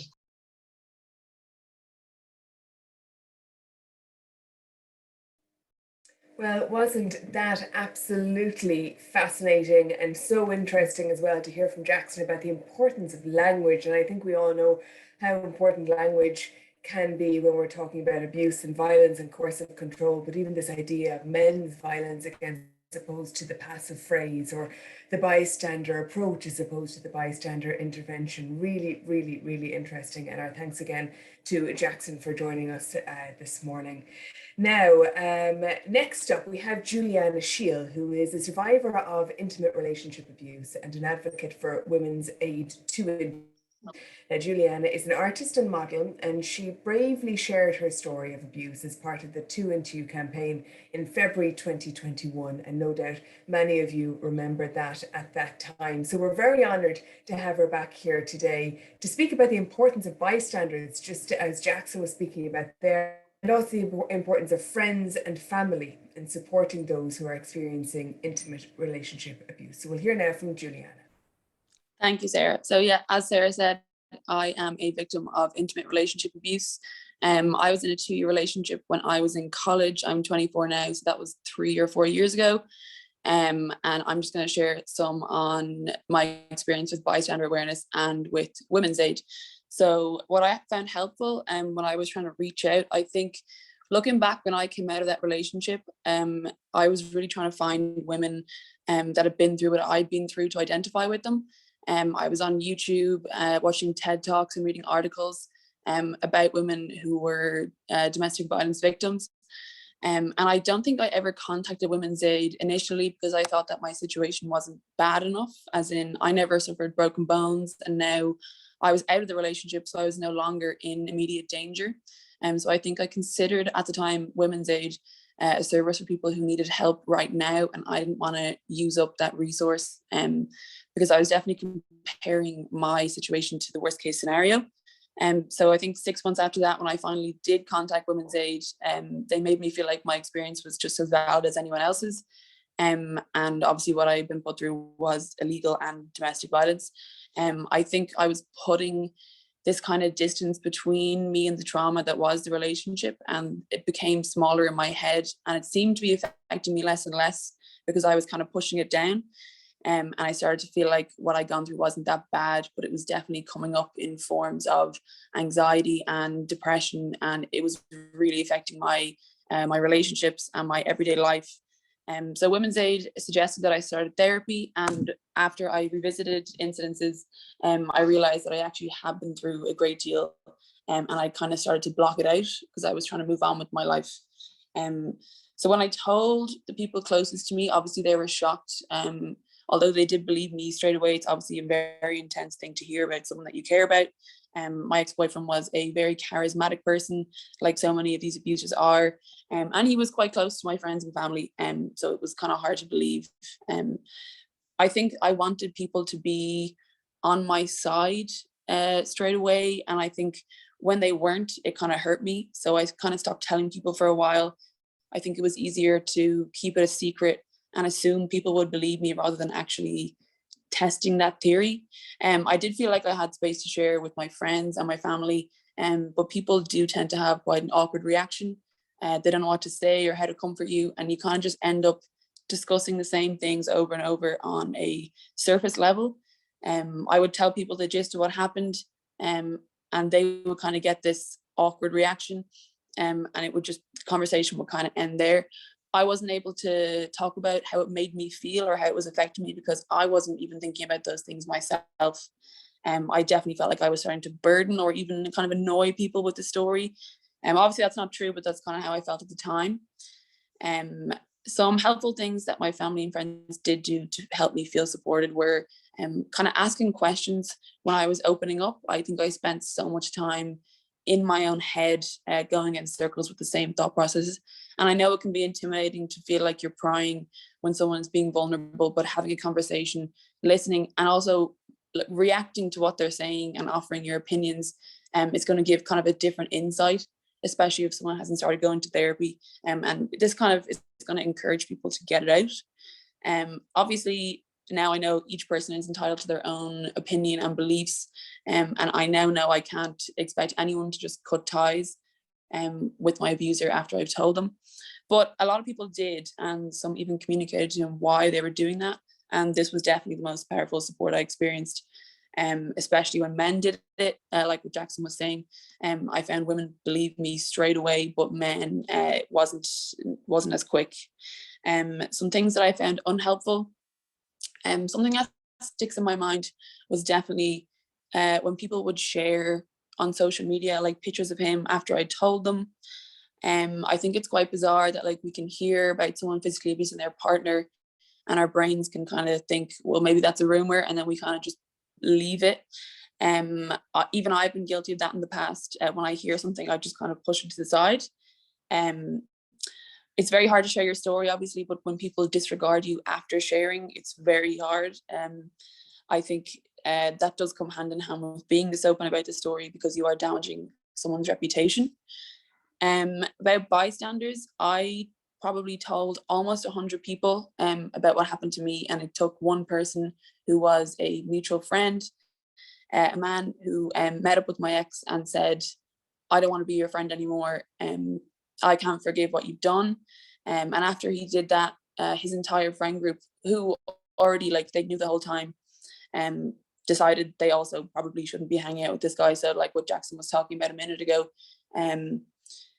you don't have to necessarily be in a place of leadership, but you can become a leader and others will follow. So that's obviously what he did. And that was like the biggest effect on people believing me, was that one person just saying it to him, and many followed. Before I made that Instagram video that Sarah was just speaking about, I had plenty of people who believed me, but I also had plenty of people who didn't. Through that video, I found out that the girlfriend before me had her eye socket shattered by the same man, told multiple people, and no one believed her. She had been to A&E, and people had heard about it. And I guess no one believed her. And here I was, walking around in a relationship with this guy. I think people kind of hear this as a rumor and think it might be a bit far-fetched or over-exaggerated, or it's the, crazy ex-girlfriend trope, and the rumor kind of fades. I think if people obviously had believed her about what happened, I probably wouldn't have experienced this. And the saddest part is she was brave enough to share, and it was the lack of bystander awareness in this situation that failed her. And that's why it's so important for me to share my story to prevent it happening to another woman. And obviously that situation was no one's fault. But it was the lack of awareness on all parts, which hopefully we can start to build on in people in Ireland so that doesn't happen again. Another reason bystanders are so important, it definitely takes, well, for me anyway, it took a few times for me to get out of the relationship. When it got really bad, I was able to break up with him, but I always forgave him and went back to him. On the final breakup, it was definitely the support of my friends and family that kept me out. If you see a loved one in a toxic relationship, you can't always shake them and show them you know, what is so blatant to you and everyone around them, and you can't force them out. So you can show them unconditional support and love and try your best to kind of contrast the emptiness of the manipulation that they're experiencing. From my experience, I think bystanders can help by, aside from obviously listening when someone shares their story, like I said before, asking questions, engaging in their story and make them think about it maybe in different ways, obviously in a respectful and sensitive way. And let them tell it over and over. My friends are probably sick of me talking about it over and over, but it's really important to get it out, and to keep in contact even if it feels like they're blocking you out, because the first few months out of this relationship is a very dark and very lonely place, and it can be, I felt like I was kind of permanently damaged and I wanted to push everyone away. No matter how long it's been, I think the pain of any kind of abuse will likely always be part of a victim. Also just asking people how they want to be supported, because everyone's different. For me, people sharing domestic abuse posts on social media made me feel really seen. And if you hear a rumor about someone, don't just ignore it. Try find out in a safe way to protect yourself and those around you. And obviously to know the signs of toxic and relationship abuse. Don't just let it slide away and just think like, I don't want to get involved. And my experience collaborating with Women's Aid was amazing this year. The past 9 months or so, I feel like me and some of the other women that have released videos detailing our abuse have started to become the type of women that I was looking for on the internet when I first came out of my abusive relationship. Survivors who aren't afraid to open up about their experience with abuse, that are now living a normal and healthy life. I think the TooIntoYou campaign was so important to get the message out about what toxic tendencies were. I've definitely had relationships in my teens that weren't necessarily abusive, but definitely I experienced a lot of those tendencies. And I think obviously the first step in preventing those from being normal in your relationship is being able to identify them. Also, Women's Aid focus on bystander awareness is great. I think the question I got the most after I released that video was, you know, I think my friend's in an abusive relationship. She's not going to break up with him and she's blocking me out. And most of the time I didn't really know how to answer it. So I think the information in this campaign is going to be really important. And challenging some stereotypes. I think for men, as Jackson said, can be a little bit hesitant to go up against other men in the risk of being singled out, even though they shouldn't be. I think in these situations, men hold a lot of power in the eyes of other men, be that abuser or bystander. And I think women tend to believe each other more. I think that's because men find it a little bit harder to put themselves in a woman's shoes and imagine being in a relationship and being physically intimidated by their partner. And as we said with my story, you know, it took one brave guy to stand up for me and the rest followed. I think there's definitely shame in being a victim as a woman, being afraid to be classified as a stereotype of domestic abuse, as this kind of damaged and frail person. And these male and female stereotypes kind of support each other in a loop, and you know, it silences victim and it silences bystanders and it supports domestic abuse. I think it's really important for victims to be able to share their stories without shame. It's obviously a very hard thing to do, and it's hard to relate if you haven't experienced it. But if you have experienced it, you kind of have this instant understanding of other victims, because the cycle of abuse seems to be the same for most people. I couldn't have imagined that sharing my story publicly would kind of free me of all the shame that I carried. And I'd like to thank Women's Aid again for their continued support in getting me where I am today. Thank you. Wow, Juliana, thank you so much for that. And that was so interesting, and such a clear and honest, fascinating insight into your own experience, and also what people can do if they want to help people who find themselves in that situation. And again, back to this issue of leadership, isn't it? And that one person that really made a difference. So thank you so much for coming again today. You know, it's not easy. to talk about it. Although, as you say, in your own case, it has been very free here. We will have, I know there's lots of questions coming in, folks, and hopefully we're running over, but hopefully we will have time towards the end to try and get to a couple of those questions. So we'll do our best to get to questions as you put them in. Now, our next speaker is Ngozi Fulani, the CEO of Sistah Space, which is a specialist organisation in the UK that supports African and Caribbean heritage women and girls who are experiencing domestic abuse and sexual abuse. Sistah Space supports survivors from many different sections of the African and Caribbean community, including the Rastafarian grassroots community who remain on the fringes of society. Rastafarian and other grassroots women, those who have the highest rate of underreporting. And Ngozi is going to focus on the experiences and the needs of African and Caribbean women aged 18 to 25 who are facing domestic abuse. So over to yourself now, Ngozi. Thank you. Can you hear me well? We can hear you perfectly, yeah. Right. We're going on a little journey, okay? As part of this 16 days of activism or action, I want to say this first to you. They can see what I can see. Just hold that title in your head. They can see what I can see. And let me tell you what I see. I see a panel where I'm not represented. Again, I'm the only Black woman on the panel. This is nothing new for me. I'm used to it, yeah? They can see what I can see. Young people 18 to 25 can see that they are not reflected, okay? That's important. I have I was listening to all the speakers, well done. I was listening to Jackson and it was very, very interesting and I enjoyed and agreed with a lot of points he made.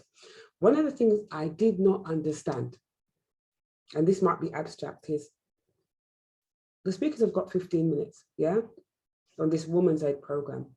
There's a white male with half an hour, yeah? They can see what I can see, right? This is not me saying I need or want more time. 15 minutes, I can do a lot. But I'm saying it doesn't reflect what the young people expect. It didn't reflect what I expect, yes? It's good to hear from everybody, but it's ironic for me.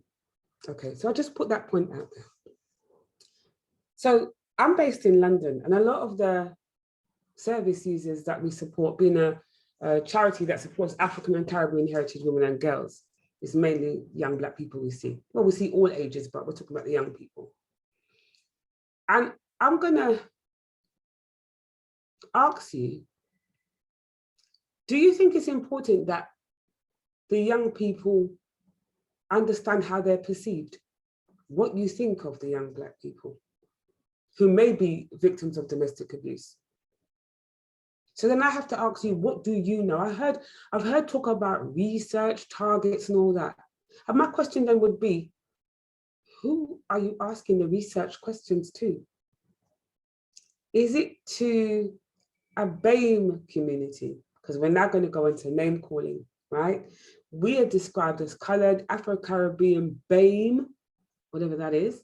So BAME to us, including the 18 to 25-year-olds, is two categories, perhaps white middle class and everybody else.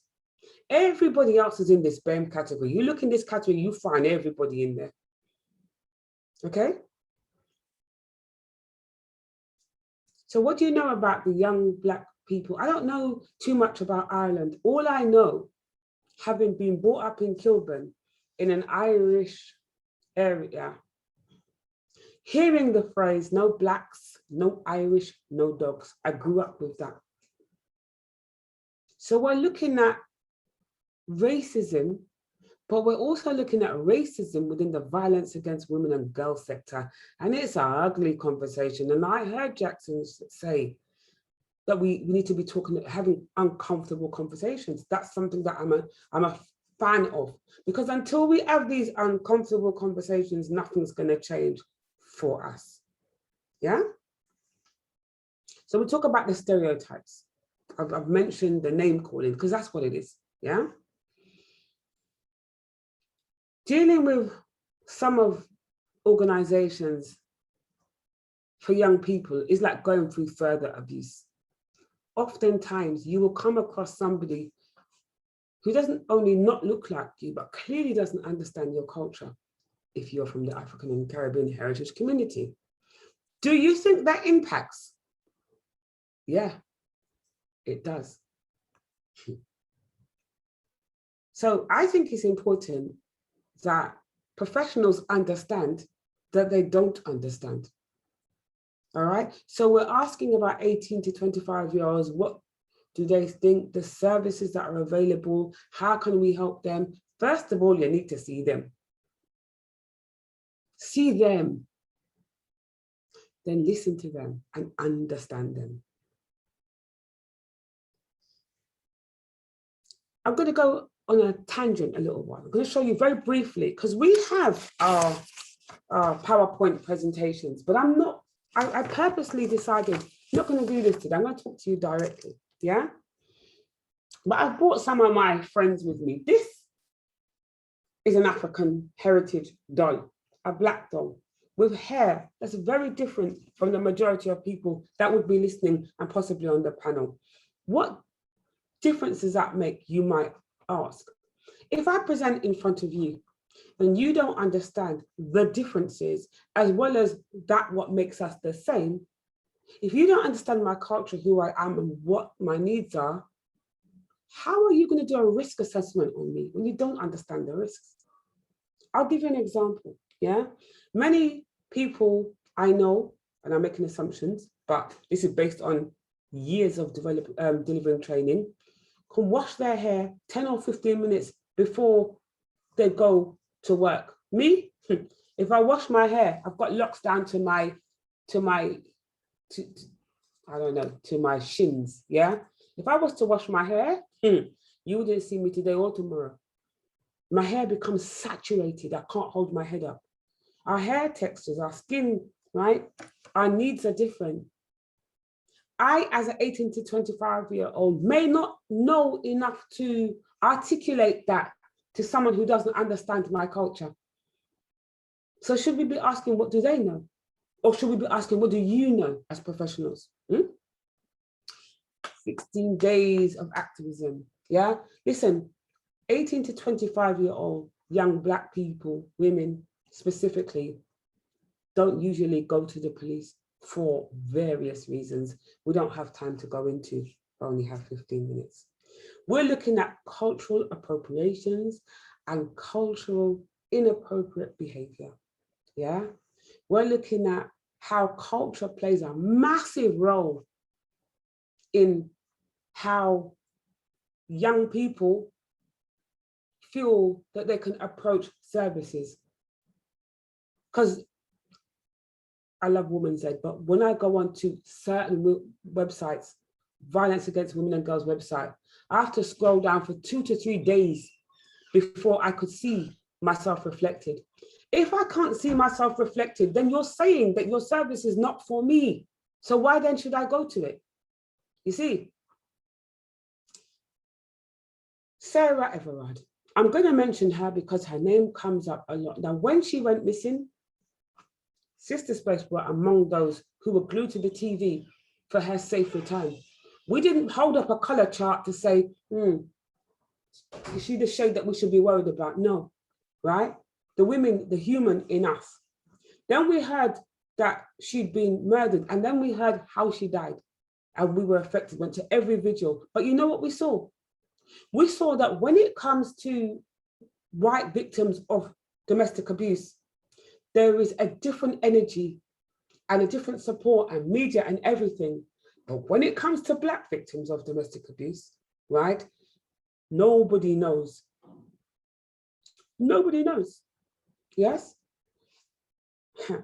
2 dead birds. Does that phrase mean anything to you?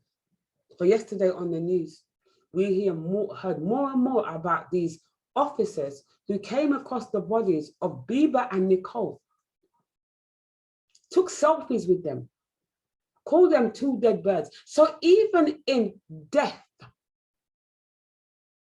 Black victims of domestic abuse are still held in contempt. What was the question that I asked at the beginning? I asked a specific question, right? Around what you think they can't see and they can't hear. They see this. We had to put the onus back on professionals to make it safe for all victims of domestic abuse. Because I know you don't know the names probably of Blessings Olusegun, or women that, there was a woman in Harlesden that got murdered. She got, I don't want to call her name because I don't want to bring, I don't know if her family are listening. There's a lot of people listening, right? She was set on fire by her ex-partner. You don't know her name, yeah? Valerie Ford, until we started to do Valerie's Law, most people didn't know her name. You know why? Because those victims were Black. Do you think young people can't see this? Do you think young people can't hear this? Black victims. What's the incentive for them to go forward and say anything to anybody? I'm going to tell you I don't know how long I've got, but I'm going to, until somebody puts up their hand and stops me, I'm going to keep going, right? So again, I ask you, the research that you do, it's reflective of who? Who's teaching the research and about what? Are we included? Nobody can speak for Black women's experiences except Black women. It's important that people understand that, yeah? And they talk about training that's been delivered, right? Make sure your workspace, right, reflects your community or the diversity, not only on entry level or front level, on middle and senior management. That's what the 18 to 25-year-old Black victims of domestic abuse need to see. Talk is easy, action.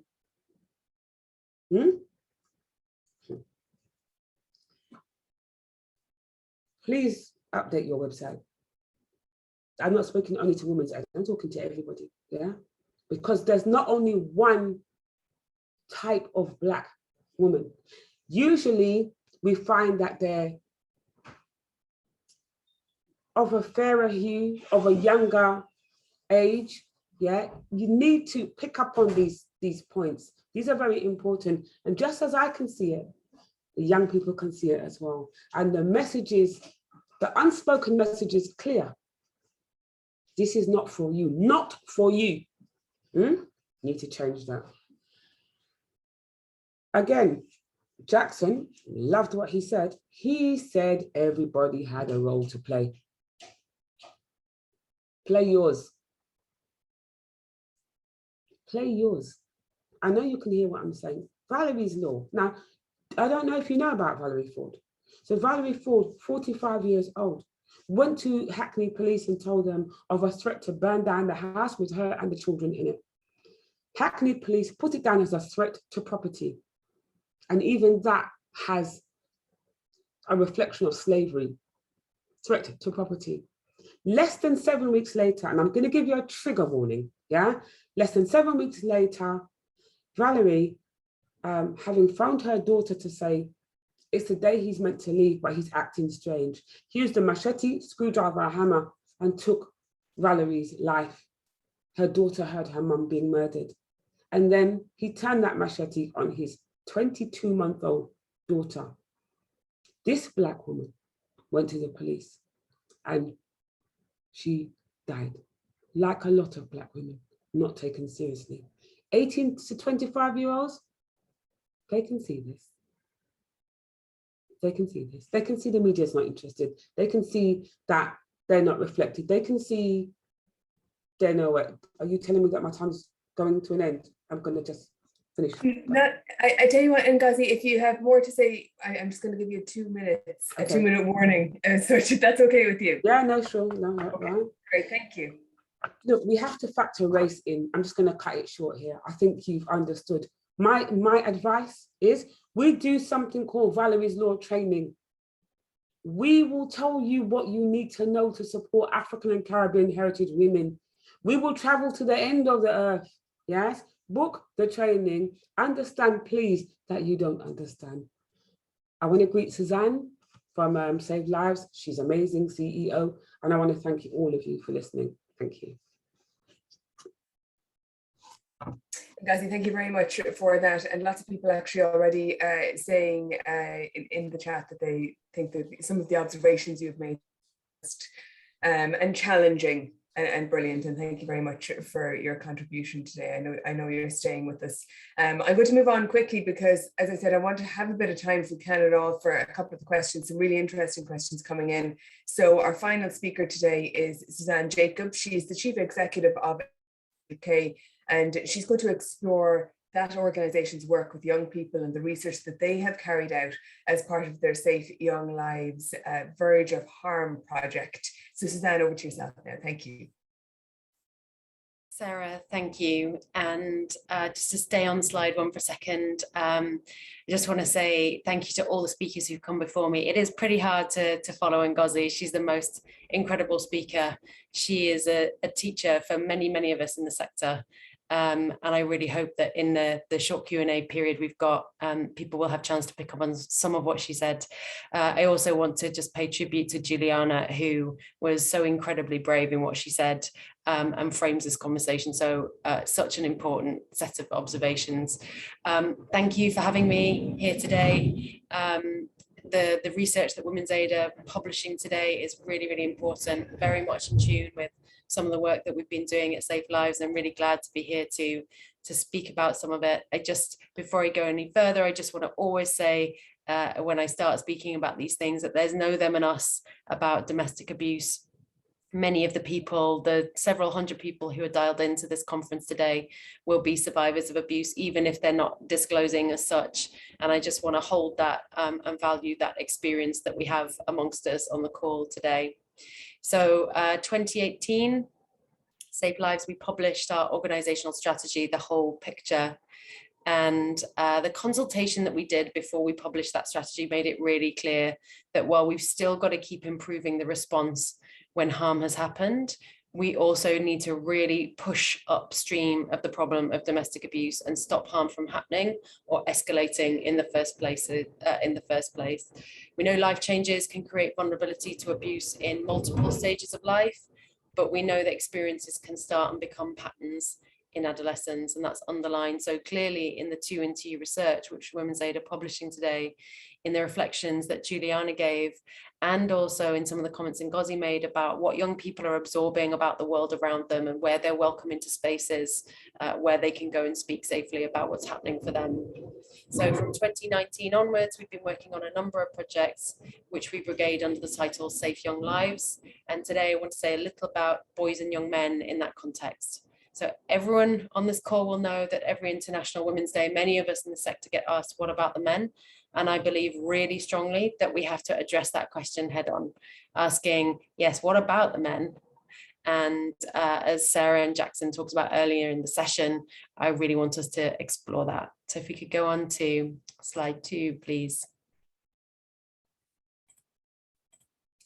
So in 2019, we started our Men and Boys Voices engagement work, and we were really surprised but very pleased that over 1,200 boys and men between the ages of 11 and 74 took part in that piece of engagement work and told us about their attitudes, experiences and behaviors.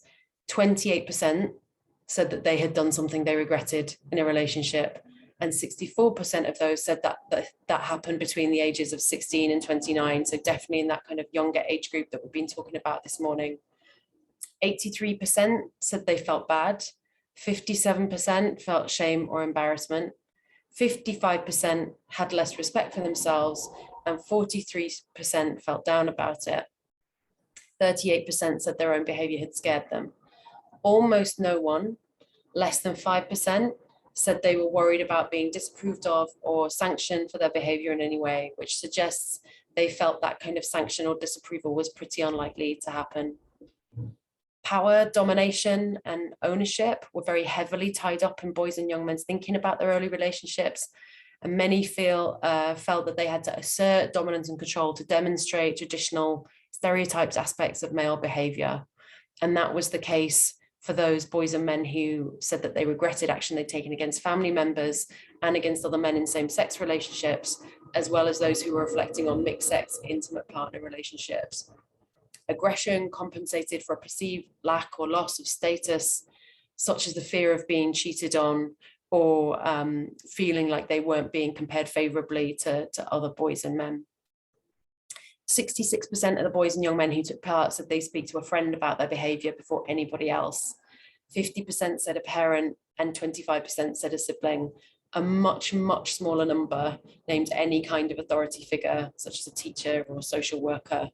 And again, as we've touched on as we've gone through the course of this morning, if you're in a minoritized group, if you're in a racially minoritized group, as Ngozi was talking about, you are much less likely to want to have confidence that you can speak to those authority figures. But all of us as young people as well, the grain of our behavior is to talk to our friends, the people of our own age, before we go to anyone else. So this work that Women's Aid started off today around bystanders and the kind of first responder responsibility for young people is really crucial. So we work with the grain of what young people feel is right for them. Can we go on to the next slide, please?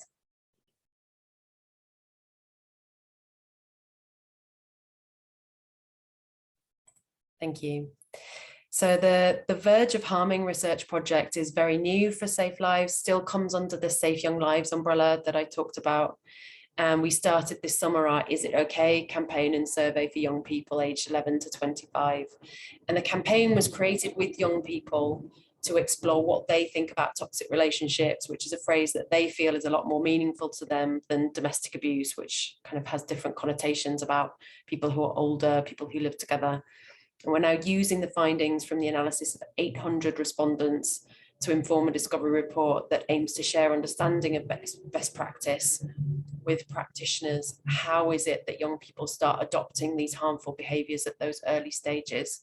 Why does that happen? And how do we stop that from becoming a lifelong pattern of behaviour? So when somebody's younger, when they're earlier in that pattern of behaviour, obviously we know there are more teachable moments than when it gets entrenched later on.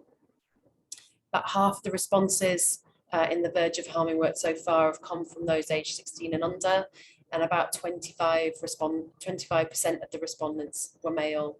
And so the question, do you feel you've used toxic behaviour? About 12% of respondents said they've done this in a romantic relationship, 14% they've done this in a family relationship, and 2% said they've done both. But a quarter said that they weren't sure. And I think this question of not being sure is really important, because we go back to that original Men and Boys Voices work. What a lot of boys and young men were saying to us was, I don't really know about this stuff. Nobody talks to me about it. Nobody's asked me about it. People who look and sound like me are not having these conversations. So I don't know where to locate myself in a conversation about these issues. So I'll just do what I think is right, what my peers are doing, what I've seen in my family or whatever. And in response to the question, what's the most important form of support for young people who are using harmful behaviours, most respondents said it needed to be non-confrontational. I want support that's not about blaming me or telling me off. If we go on to slide 4, please.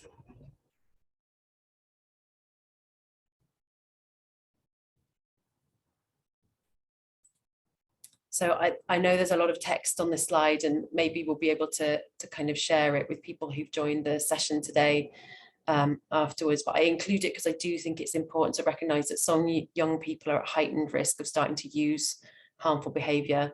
Disadvantage does not inevitably lead to abusive behaviours, and it's really, really important to make that distinction.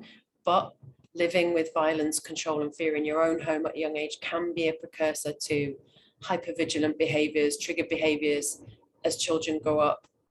And it's not exclusively the case, but we know that predominantly girls will start using that harmful behaviour against themselves through eating disorders and self-harming and psychological issues that they encounter, whereas boys are more likely, though not exclusively, but are more likely to start using harm against other people, looking for somewhere that they can expel that pain that they're feeling that has accumulated.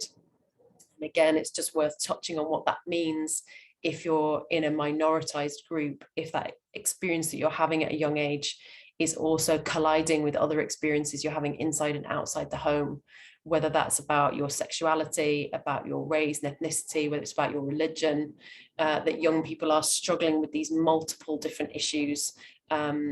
Very little access to mental health support, very little access to the really specialist youth workers from their community who can help them be alongside them. So they're ending up, for example, in pupil referral units outside mainstream education, still struggling with all of those same issues. Go on to slide 5, please.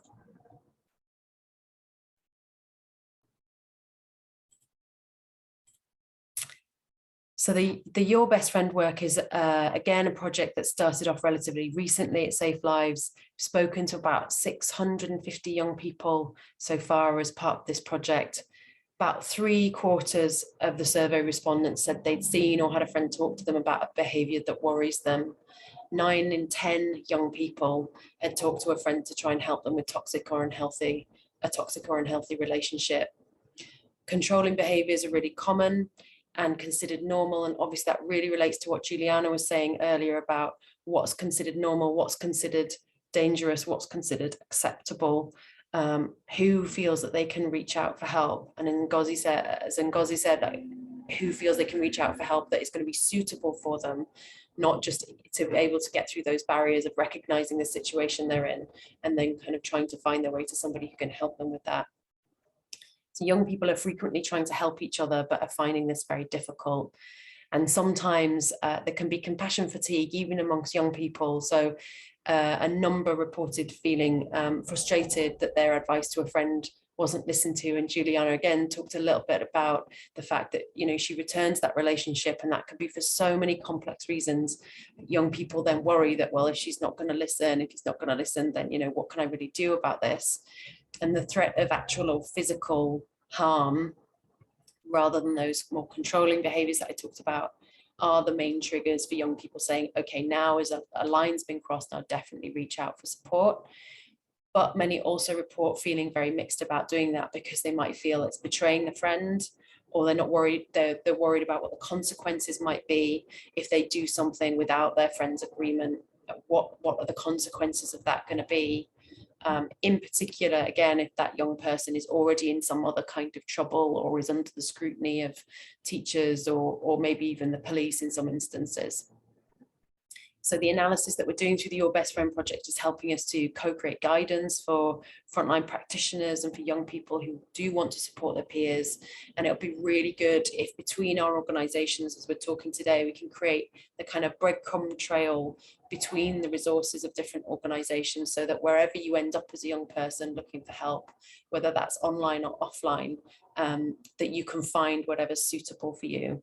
And what's really critical for us in this is trying to get the information resources to where young people actually are, both online and offline. So not calling people in to save lives, which is not going to be a suitable organisation for so many people, but trying to find the routes to get those materials out to where young people actually are, whether that's youth groups, faith groups, sports, schools, or online spaces such as TikTok and gaming spaces.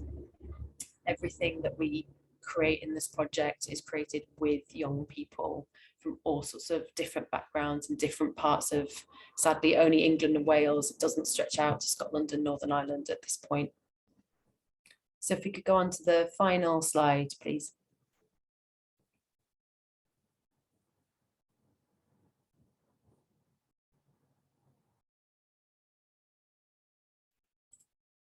So I don't know if that slide is showing up a bit strangely for other people. Apologies if it is, because that's probably something that I've done.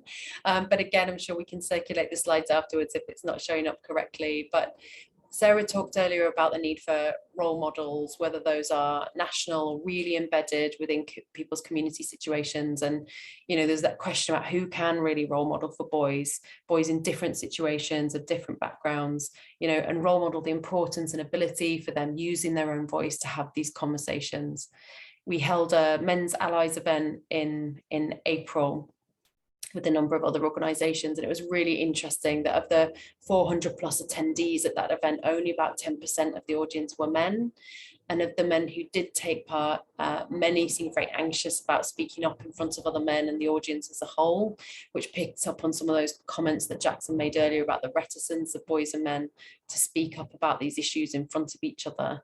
But despite this, we easily reached those 1,200 boys and men in our Men's and Boys Voices engagement work, because I strongly believe boys and men do want to speak out when they're given the right, safe, supported opportunity to do that. There's a huge appetite amongst boys and men to take part, to know what to do, to know how to call things out, also to address their own behavior where they've got worries about the things that they are starting to do, or things that they've learned in their environment around them about what it is to be a boy, what it is to be a man.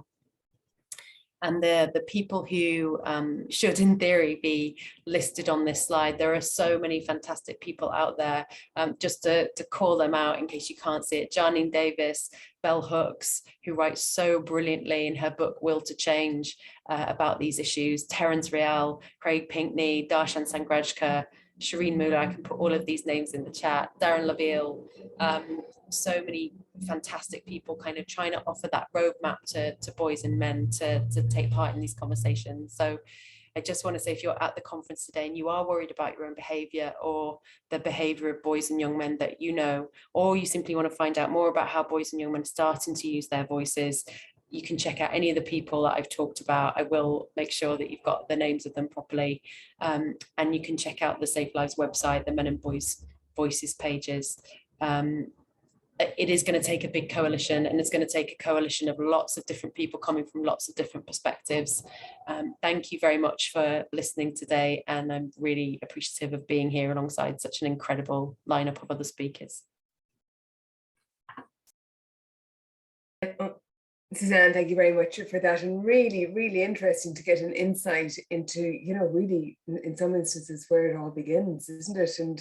And what it is that we can do to maybe try and communicate with these boys and men who are towards that harmful behaviour, and how we can stop it at that point. We've loads of questions in. It is now 1:01, and as a radio host, my temptation is to shut it down because we're out of time.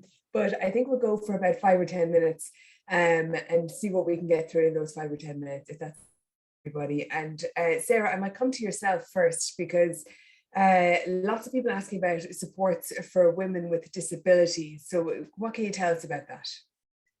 Well, firstly, thanks to all of the contributors today. It's absolutely powerful stuff, and I know that a number of our own team are watching this as well, and I think it'll be really important to take the insights and the challenges back internally into Women's Aid as well. And the question around supports for women with disabilities is really important. We have a number of supports available. We've worked a long time with the Deaf Women's Association of Ireland in relation to our National Free Phone Helpline in terms of providing text support and instant messaging. This connects, though, a little bit, I want to say, with the really important points that Ngozi was making. And so just want to acknowledge that there's a challenge, at a whole community level, but also Women's Aid very much taking it on board. And we have a continuous journey that has to be collaborative around making visible, making our services inviting and accessible to all intersecting women's experience. So that's disabled women, it's also migrant women, it's undocumented migrant women, it's our ethnic community here of the traveller and Roma community. So, these are really important messages for us as service providers, but also at a societal level as well. And one of the things that we are launching, are working on, we're starting our new strategic plan, and it's a firm and visible commitment to work collaboratively with our colleagues, with the peer-led organisations, with the disabled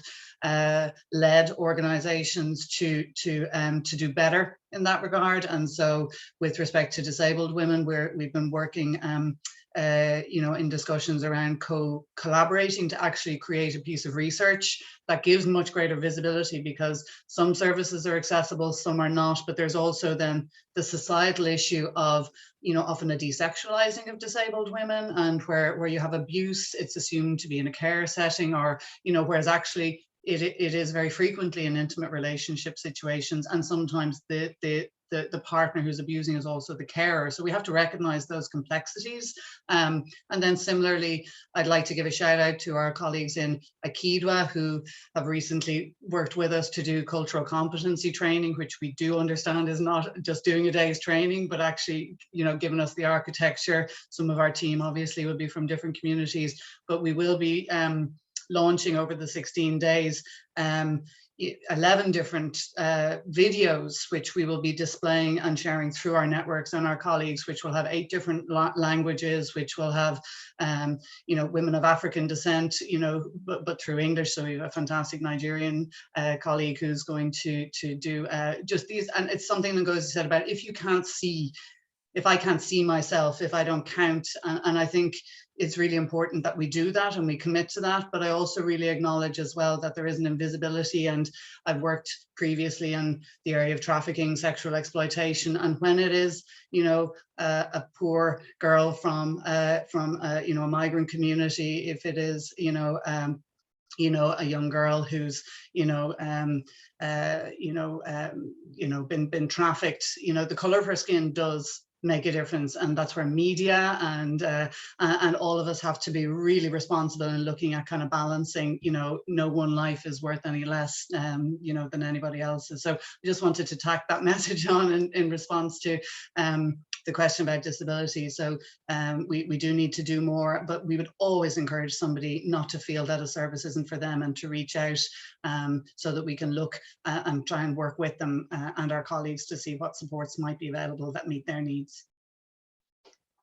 Sarah, thank you very much for that.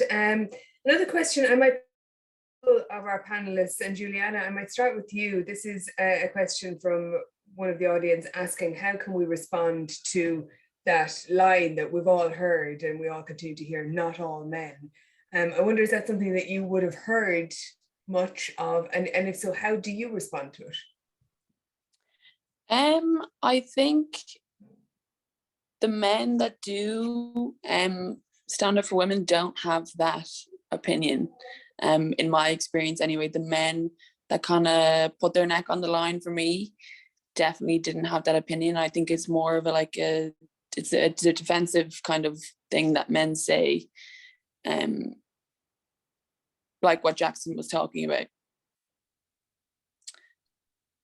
Yeah, that's kind of all I have to say about that. I just think it's kind of defensive thing that they're using. Okay, Ngozi, I don't know if you have any thoughts on that, because I have other questions I'd like to put to yourself as well, but just on that particular issue of not all men. The question. What do you think of how we respond to that trope, I suppose, that we often hear? I mean, I even find, I host a radio show, and I even find whenever we discuss issues of violence against women, we get the text messages in almost immediately, not all men. You know, it's a theme, isn't it? So how do we approach that or tackle it, or how do we respond to it in a way that's not alienating at the same time? We get that response plus.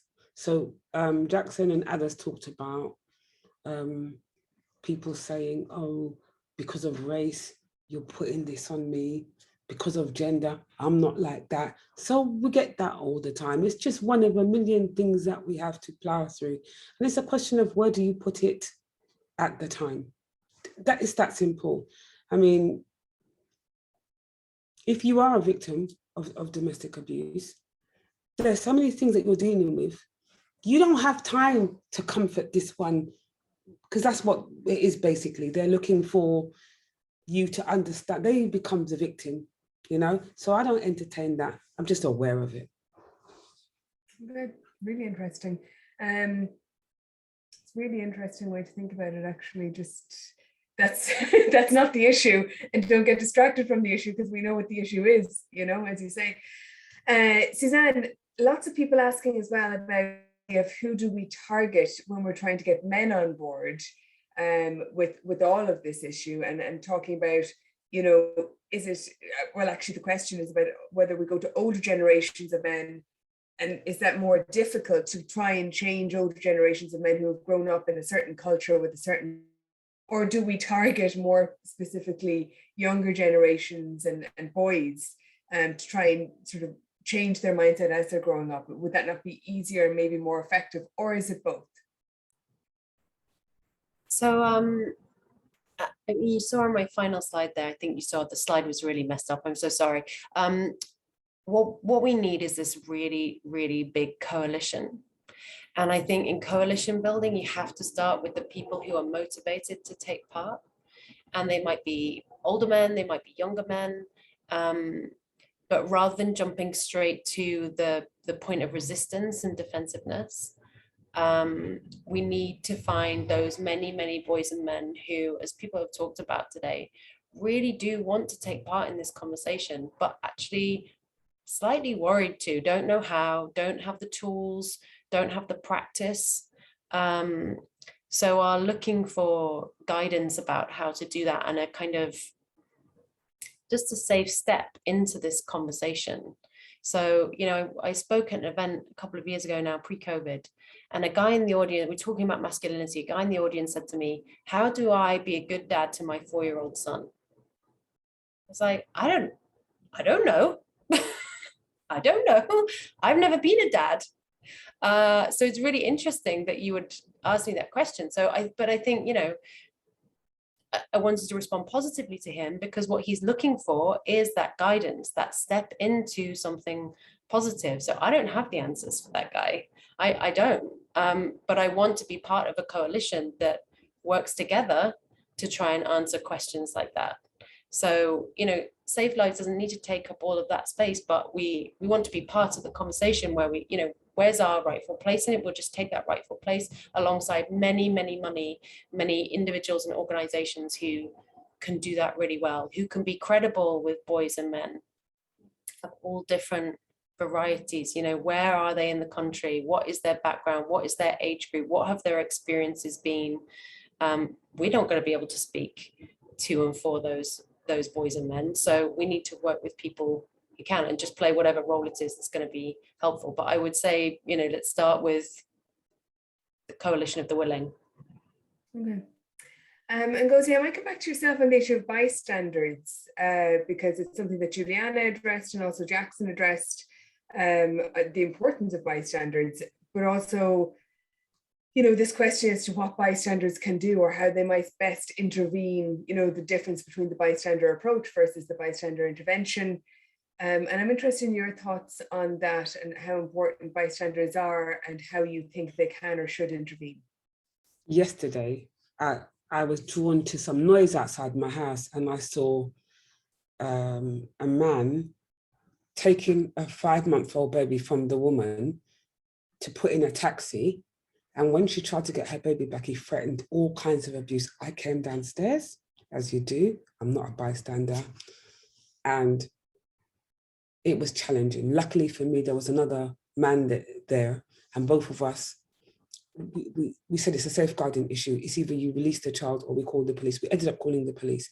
In the Black community, that's a no-no. You can't call the police on another Black man, because I don't play to that. Yeah. So but there's other ways. People don't always have to get actively involved. And one of the things that we suggest is, you know, with the Valerie's Law training, we ask people, you can be activists in different ways, right? We're asking people, send an email to your MP and ask them to make the training mandatory. That's the kind of, there are many things that you Valerie's Law training, we want it to be mandatory, right to your MP in Ireland, Scotland, wherever you are, yeah? These are ways that you can not be a bystander, where you don't have to be actively or put yourself in danger, like I don't recommend, but I often do, yeah? There are different ways. Okay, really interesting. We're almost out of time. So Sarah, just a final question to yourself then, again, coming in from somebody in the audience, wondering about how we can begin to reach into homes and schools with webinars sort of similar to this, where you have, you know, people who are very passionate and informed about the topic reaching out to young people and sort of delivering that message directly at source. And this person is saying, I'd love my young men to witness these inspiring presentations with their peers. Is that possible, or is it being done, or is there a plan to do it? Well, the first thing is this is being recorded, and so anyone who's participated today will receive, the copy of the recording as well, and they're very welcome to make that available far and wide. And we can also make it available through our YouTube channel as well. So that's one thing. But then in the broader side of things, the whole education curriculum, particularly in a country like Ireland, where issues like relationships and sexuality education have not been to the standard that I think they need to have been.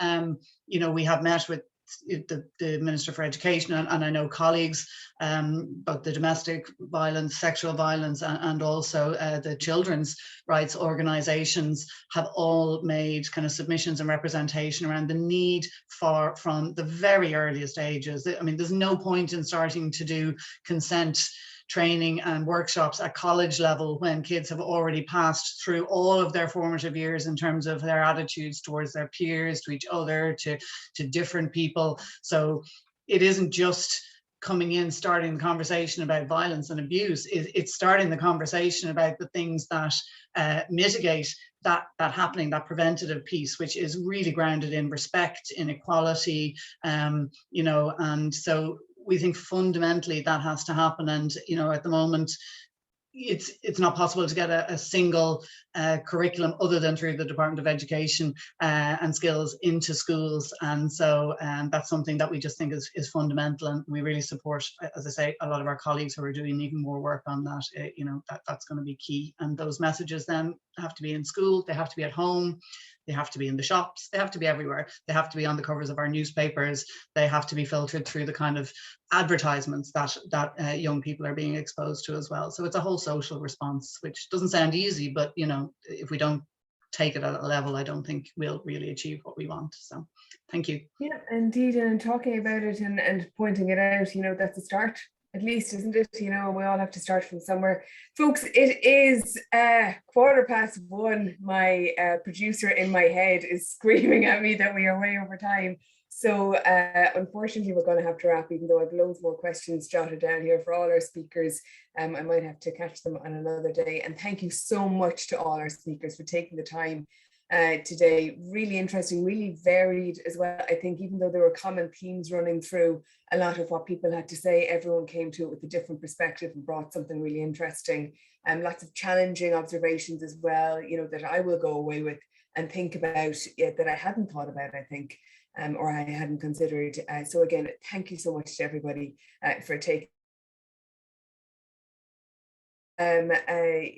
Anyone, as Sarah says, this is recorded. Any of your friends or anyone that you think might benefit from seeing some of the presentations today, it is there and it's going to be available for people to view and support the Women's Aid TooIntoYou campaign using that hashtag that I mentioned at the beginning, hashtag yes, it's abuse. And indeed, if anyone has been affected by any of the issues that we've discussed today, they can of course contact the Women's Aid 24-hour national free phone helpline. That's 1-800-341-900, or the instant messaging service is available at TooIntoYou.ie. That's all we have time for. We didn't even have time for this much, but anyway, it was worth it, I think. And thank you again. Thanks, all the best, and have a great day.